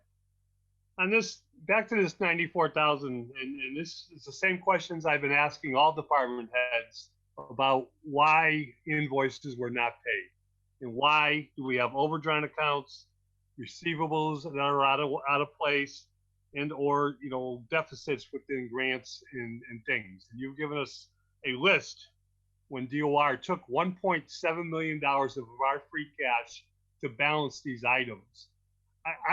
This $94,000 has gone away, correct? For the Essex house? Well, it's on your list of what the DOR did. Well, it's on the on which list? I have tons of lists. Back when when this should have been done, well, let's just say back in December when we were about to set the tax rate and we asked about free cash, you gave us a list of the free cash calculation, which was the $1,789,574, and then you gave us a 2-page list of items that the DOR took that money for. The $94,000 is listed as one of those items. So there's actually 2 lists, one that hits a free cash, and then there's another list that we receive that they actually write off on the tax recap. And the Essex house was not on that list, which would be one of the ones that we would cure. And that list was about... The Essex house is listed on page 2, which on page 1, it says, see the additional sheet for $1,031,482. And the Essex house is on the additional sheet. Part of the $1.7 million DOR took from us. So that it stays. All of those stayed. They stay. We're still working on those. They did hit your free cash, but you have the opportunity to cure those. And then so we didn't pay all those off though. They stay. Then where did the free cash go to? If you cure it, then it doesn't hit your free cash next year. Right. It hit our free cash. What would have been our free cash for this year? It probably has hit your free cash for like 5 years now. Mm-hmm. We've taken those votes. This year, we didn't take that vote. I'm not aware of a vote. So I made you aware of it at the budget time. I I made you aware of it when we went to do the tax rate, when we went to do the final recap before, by setting the tax rate. And what I want to know is, why is there a $94,000 deficit, and who's responsible for it? So I'd have to look up the department that actually, I mean, my responsibility is part of it as well, but I'm not sure who went in front of the council and asked for that bond authorization. So all I can do now in my What position. bond? You said it's not listed in the budget as a bond. It's not listed in the budget to cover it as an expense. It would have Bonds have to be listed. You can't spend money if it's not appropriated by the city council. I understand. Well, that's why I talked about premiums. That's why the treasurer and I had a conversation about, do we bond for that?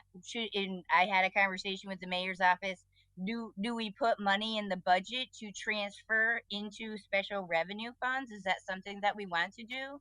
If the bond was never paid off, it should have never came out of the budget. Agreed. So who got the invoices, and what was the expenses that came in late, and why weren't they paid in a timely fashion? I can't say that, but I could probably check into it for you. We got $1.7 million of check-ins that we need answers for. I know. Some department heads are saying, we don't know what you're talking about, Joe. I know.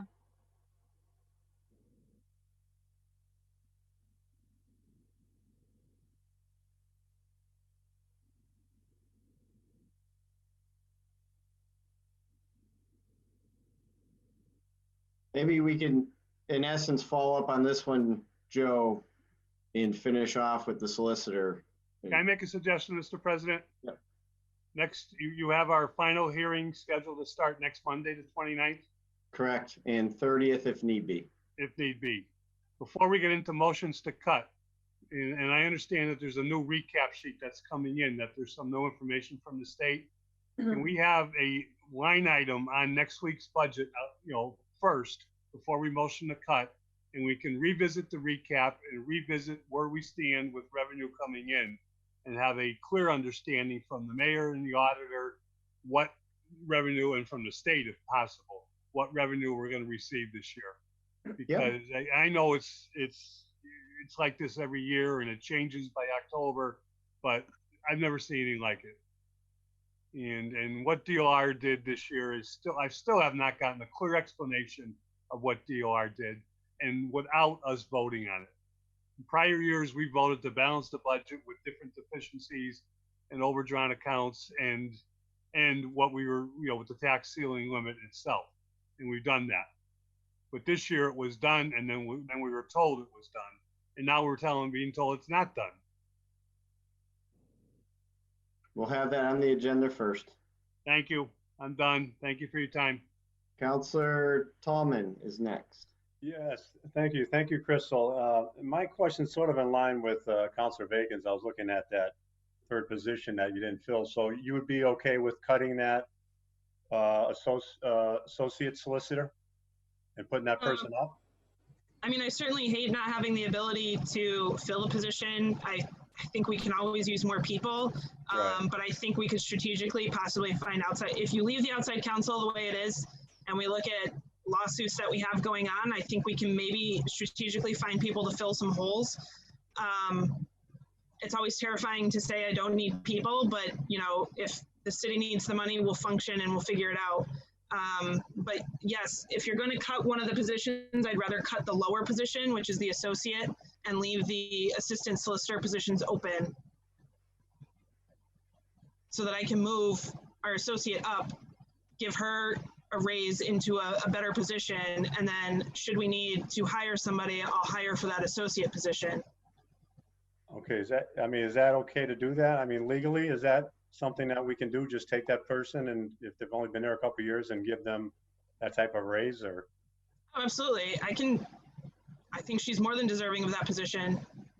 Okay, yeah, I was just saying, because the other people might have been there for a little while, and they got probably about a $5,000, $4,000 or $5,000 raise. So her raise would be like 6 or 7. I just don't know if that would be okay with the other Well, so it's budgeted there to give raises, but it's not necessarily saying that by you agreeing that the budget looks like that, that they're all going to get that money. That's just so that I can provide raises accordingly to work product. It's not saying that they're going to equally go across the board. It's not saying that just because she moves into that position, she automatically gets a third of that cut. It would just provide me the opportunity to give her more money to move her into that position. Or if we wanted to hire somebody, say, halfway through the year, we have some money to work with as well. Okay. Yeah, I think that'd be a good thing. I agree with the professional services. I think that's an important line item, especially when you talked about the bankruptcy court and the assistant, the attorney that helped with the contract, the policeman's contract halfway through. I think that was beneficial, even though some of us may not have agreed totally of how it was done, that he was a big help in answering a lot of our questions. So I just think that is a prudent thing to do. And I would be looking to cut the 58,000, at least it's something, and then you'll have the person moved up to the assistant solicitor. Yeah, and I mean, by ordinance, ideally we'd have 3 assistants, and then I think the rest of it we can kind of hire as needed. So I'd like to keep the 3 assistants the way they are. Okay, thank you. Counselor Sullivan? Yeah, Tanya, are you there? Yes. So, you know, back to this $90,000 thing, this has been going on for years, right? And it's going to happen again next year. I hope not. Well, we've already been told that it's not even going to go to trial until January. And from what I've heard, most of the times when I'm told something's going to go to trial in January, they're just not saying January of what year. All right. So if I can, I'm not telling you how to do your job, but if the state is making us write off, that's what they're really doing here. They're making us write off a bad debt somewhere. All right. We've paid out some money because we expected a settlement, right? And for some reason, the state's now divided that up into multiple years chunks, and they're making us write it off, right? To me, that's a write-off of bad debt, right? That has nothing to do with overdrawn accounts or bond payments or anything else. Somewhere in there, there's got to be an account that says other revenue or other receivables other, or something like that, where this thing is laying buried, right? And it's been getting whacked. The state's sick of it. It's a bad debt, and they're making us write it off. Am I oversimplifying this? I mean, no, not really. Okay. It's not a bad debt because it's paid. They're considering it a bad debt. But it's a deficit. Hey, in business, anything on your books over 90 days is a bad debt. All right. The bank's not loaning any money on it anymore. Something that's on the books for over 5 years is certainly considered and classified, generally accepted accounting principles, as bad debt. Right, but the invoices are paid. Yeah, we've paid all the invoices, but That's right. we've So paid it's not the debt. invoices. Yeah, of course we've paid the invoices. But Right, so it's not debt. our receivable, the money we counted on to back up paying that, hasn't come in. That's correct. Well, it should have never gone into deficit spending because you had a bond authorization for it. So that bond, you should not spend over your bond authorization at all. Right. So it should have never been there, which is why you're getting whacked for it. All right, I'm set. So with that, because we're at the Solicitor Department, any more questions for our city solicitor? If not, thank you very much for everything tonight. You can go. Thank you. I don't see Hector here from the Personnel Department. Maybe he dropped off or something happened, so we'll skip Make over. a motion to cut the Personnel Department by 100%. I'll second that. All in favor? I think it's out of, I think it's out of order, not enough members. Anyways, we'll move on now to purchasing. Last is purchasing. Lori, how are you? Oh, you're on mute still.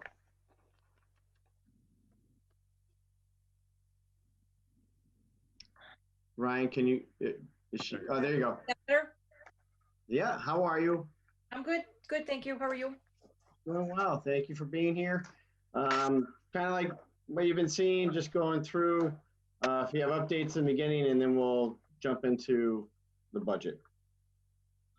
In terms, before I get started, I would like to acknowledge publicly the two staff members in my office, Anna Guzman and Brenda Sheridan. Once this pandemic started,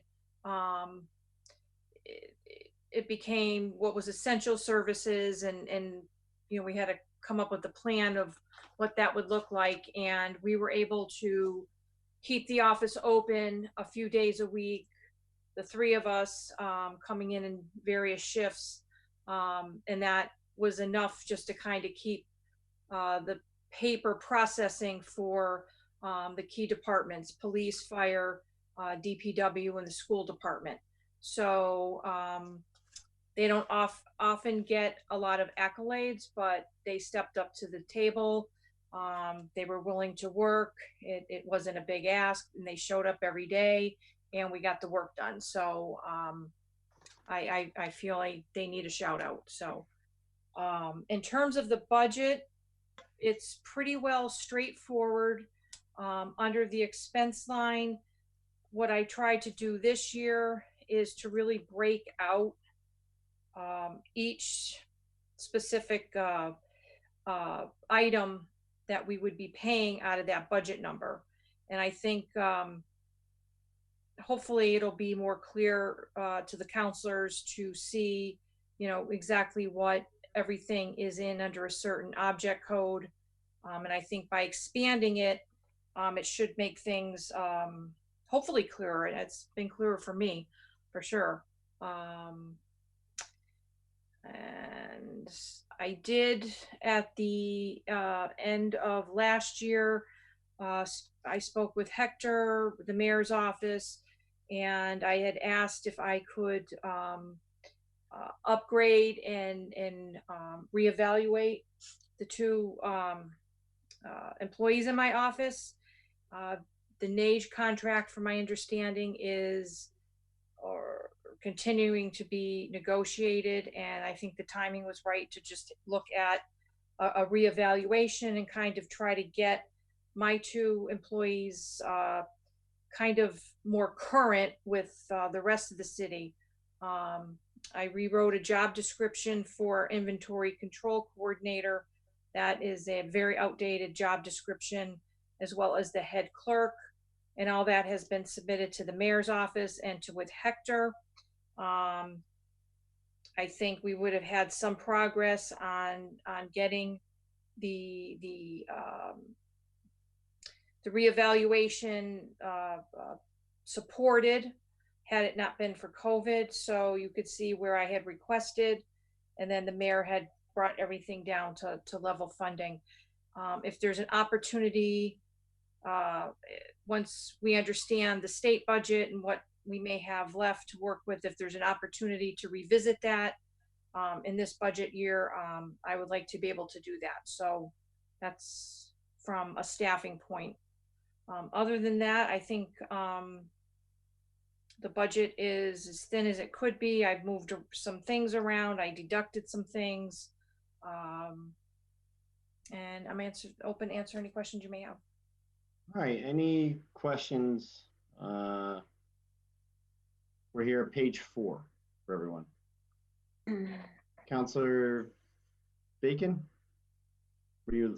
Thank you, Mr. President. Yes, I'm just trying to keep my hand up and down as it should be.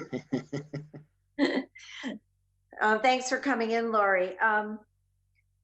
I see that the top of your budget on the personnel part is pretty level funded.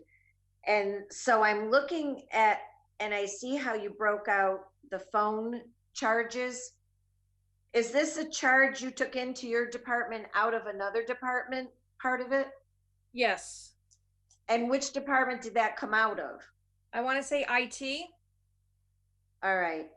And this is just a comment not directed at you. If you get given things to put in your department from another department, I guess you just have to take it. But this is sort of the voodoo budgeting I don't like, because we got a big increase in IT, and then I see IT sitting over here for another 30,000. And then I see IT increases in the IT budget for the police department. So we're really looking at even bigger increases when we start putting them sort of back where they came from. So I appreciate that clarification. So if we back that out, then you're essentially $10,000 lower in expenses than last year, if I'm looking at that correctly? Roughly, yes. All right, thank you. Counselor Tallman. Thank you. Good evening, Laurie. Hi, Peter. How are you? Good. How are you? Good, thank you. Got a question on the training, professional services, 53010. The 10,000 and cut. What is that used for? And it's Mayor cut it 5,000. Education. Employee training program. So I proposed 6,600 and he cut it by 6. Is that the correct line item? I got 53010. 530. Professional services, employee training program. What page are you on, Counselor? Page 4. Oh, I'm in the wrong thing. Wait a second. Go ahead. I was on personnel services. Okay. Education and training, 53190. Yep. It was cut 6,000. Yes, I have this discussion ongoing about trying to upgrade our Munis printers, and it's just not as easy as reformatting. You have to go through Tyler forms, and right now, as you know, we have a 5-color match system that's antiquated, and we have a very antiquated dot matrix printer that prints the purchase orders. And if that printer goes, then it's up the creek with the office, because they don't make them anymore. And if they do make them, they're very expensive. And part of being able to go from that 5-color match system into just a regular 8.5 by 11, the conversion process, it's somewhat technical and lengthy. It's just not, I have a template and this is how I want it to do. You have to go through units. It's very specific. And I had started that process and had gotten some pricing from my colleague in Westfield. Years ago, she said, based on their IT department, when they did that upgrade from the old dot matrix printing system to a straight up just 8.5 by 11, she had mentioned that it was about $10,000 to have that upgrade. That was several years ago. So I threw in a placeholder of 6 when I had conversations with Munis and Tyler, and we were going back and forth of, what does our proof look like? What's the information look like? And then we hit the pandemic and we hit the wall. So that is something that that will have to be addressed, not only I think in my office, but as I was putting together that plan, this whole PO process, everybody has to be on board, the auditor, the treasurer, the collector, all the departments. So I believe we are due for a Munis upgrade either this year or early next year. And my feeling would be that we could, while Munis is here, really take advantage of their expertise to get us launched to be at a level that takes us off old old hardware, old programs that put us in a corner, where we can't get parts and, you know, ink for the printer and specialized paper that's expensive just because of the formatting. So that's where that was backed out. And the other piece on the training is I'm up for my certification through the state. So that is, the class is either $495 or $695. It's a 3-day refresher course with an exam. So, and I know I have to have that be recertified in 2021. Other than that, the postage has gone up. The actual cost of mailing has gone a little bit, so I asked for an increase in that. Advertising, the same thing. In terms of the office and professional supplies, last budget, like everything was kind of dumped into that. It would be, you know, repair on a maintenance repair on a printer would be in that line item. Printing, like if business card stock or letterhead, that would be in that printing. So I kind of deleted some things and cleaned some things up. So when you look at it, you'll see, okay, under, you know, telephone usage, and, you know, it breaks out what specifically under telephone usage is Verizon. So we have some landlines, fax, alarms in the elevators, and that tells you what that charges throughout the year. And I pulled up the purchase orders, and they're pretty static, so there's really not any buffer, you know, to it's not based on usage per se, so there's really nothing to really cut there. It's just a set amount every month. The same thing with the Crocker phone bill, that came back down to purchasing. Last year it was up in IT, so it's just taking the monies and paying it out of the purchasing line item. Again, pulled up the purchase orders. It's a stagnant number, and that's what it runs, what it will be over 12 months. Let's see, repair and maintenance, the copiers, in-state travel, the bond. It's pretty much You're all set. what we've done. Yep. I appreciate that. Thank you for explaining that to me. So the telephone usage, Verizon, and the Verizon Wireless, is that just the museum, Wistariahurst? Yep. The Wistariahurst, this bill covers Wi-Fi routers. So they're able to get Wi-Fi in the museum. We pay the bill, it's for them. Okay, so I want to say this, if had it not been for COVID, this bill would have gone to them because it's, you know, for the Wistariahurst. But we've paid this bill since I've started, but I'm trying to get some of these bills in the right departments and stuff. Right. So, but, and then we have the Verizon, which is it's called POS, pretty old system. That's the old copper lines. Mm-hmm. So those are, again, set. We have landlines for the fax machines, for alarms in the city buildings, and as well as the elevators. And we've got hard lines for the Centrix phone system and the direct and inward messaging in and out. So it's all encompassing under that. The Verizon, I call it kind of like the old school because it's the copper wire. Okay. Thank you, Lori. Thank you for the work you do. I appreciate it. And for putting a shout out to your employees. I know they stood out and they did the job and came in, and I really appreciate the work your department has done. Thank you, Peter. Councilor McGivern. You're on mute. Thank you. Lori, just not to beat a dead horse here, but the telephone bill.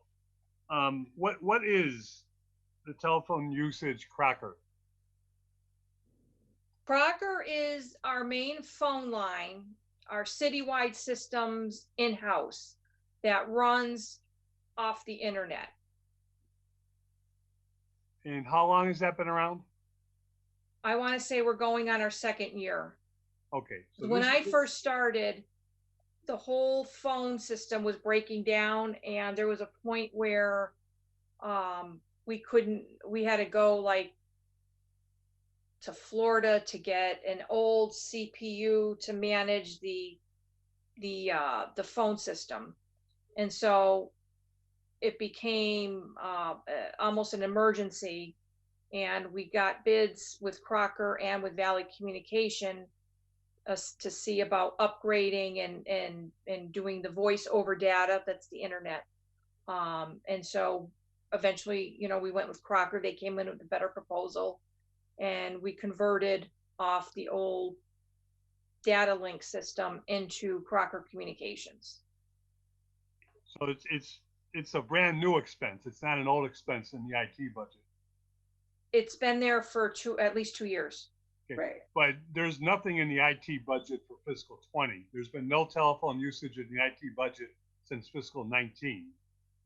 It may have, it may not have broken it out under Crocker Communications or phones. But what I'm saying though is fiscal 20 has nothing for phone usage in IT.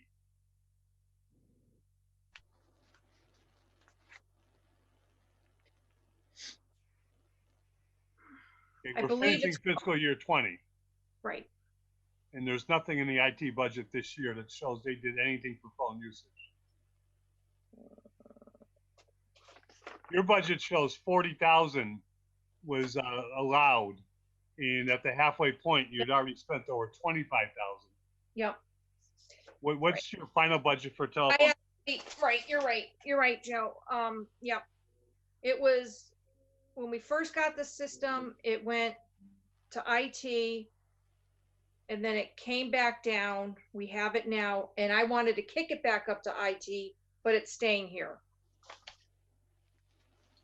Okay, but this is the system that the mayor wanted in, and when we call the mayor's office, it tells us what to do. Except if someone doesn't answer the phone, we can never get into the mayor's office. Is that the one I'm talking about? You don't have to answer that. Thank you. I just wanted to clarify that. Thank you. It's the right phone system, Joe. I'll tell you that that's the correct phone system. Thank you. Thank you. Councilor Bacon, do you have another question? Or Yeah, I just wanted to circle back to the upgrade issue that you were talking about earlier for the $6,000.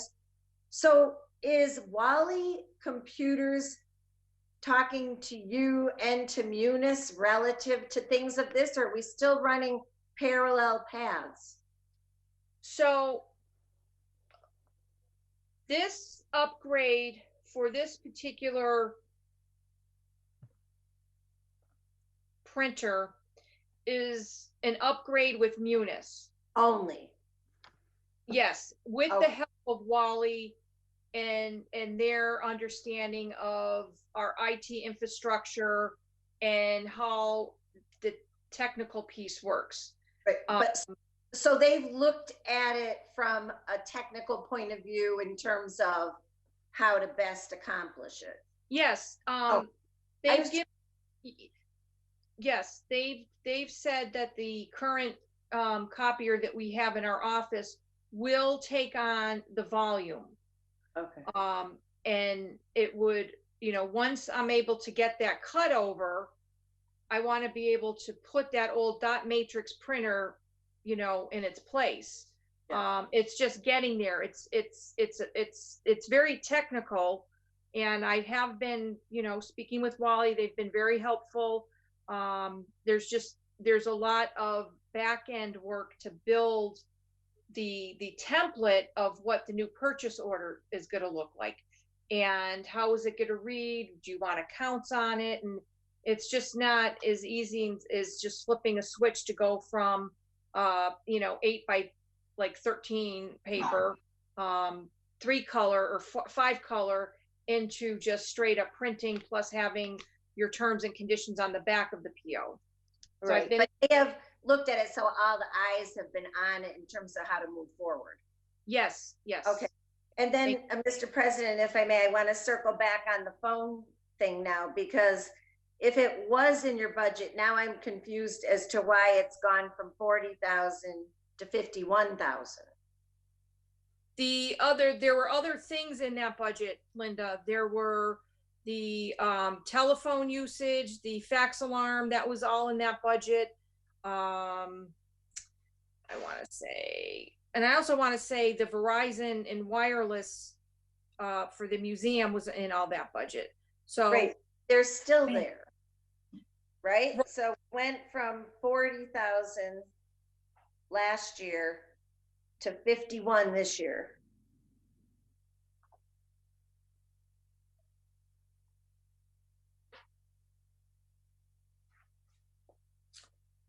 Well, 5360 to be exact. Right. I'm trying to. And we were short this year. And when the budget was done last year, what happened was I had asked for Crocker not to be in my budget. Right. And it wasn't accounted for, and we were short mid-year. So we had to do a mid-year transfer. I want to say not too long ago. I think it was like 15,000 to cover the cost. We had enough to cover 6 or 7 months. Okay. Yep. All right. Thank you. Thank you. And I hope that it's the expenses really being flushed out. You could really just get a better sense of what's going in under that line item. Yeah. So hopefully it makes. Thank you. All right. Well, seeing no other questions, Lori, thank you. Oh, sorry, Terry, Councilor Murphy. Hey, thank you. And Lori, thank you. So if I'm hearing correctly, you believe we need more training, especially with this new thing with Munis, this new equipment. And do we have a program where all the staff are getting trained so that they are at maximum efficiency in terms of the system?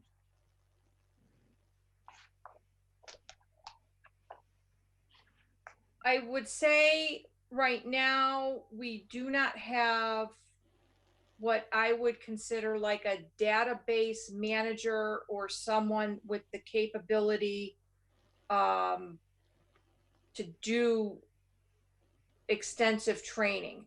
Katie Jakowski has been our Munis go-to for the city. So that's the first. But that's not really her job. Well, you know, I think there's been some talk about having a financial director or whatnot, and I think that, you know, some of this could be under that purview. What we need is we need to get a plan to get Munis to come into the city and do an analysis of what we're doing now and give us the roadmap to get to be where we are. And that's where the disconnect is. I know where we need to be, because I'm a big picture thinker, but the nuances and the detail and the IT is a little bit, it's technically over my head. So I think we could, you know, if everything aligns, we could probably bring this as part of discussions when we upgrade, because I think that we have to at least go to another version, and I think we need to take advantage of that. My training in that 6,000 was strictly just to get us to where we're printing off a different PO printer, but the way Munis is now, with being able to fax invoices and save invoices and do things in batches, the capability is there, but all of the financial departments need to be in lockstep.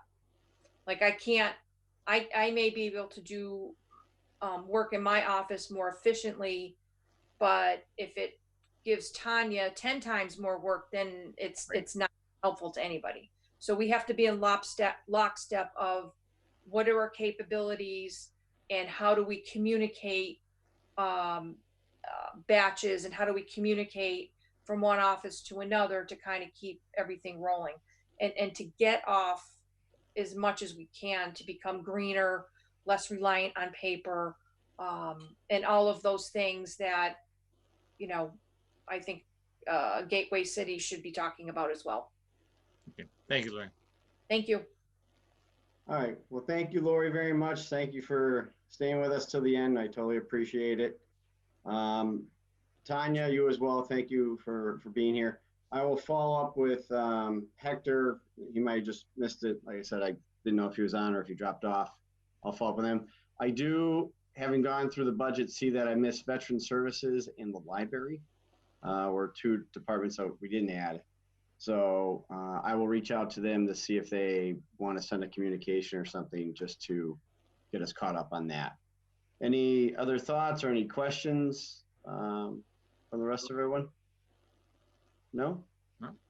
All right. Well, everyone have a great night. Thank you for being here, and we will see you on the 29th. Thank you. Good night. Hey, Night. thank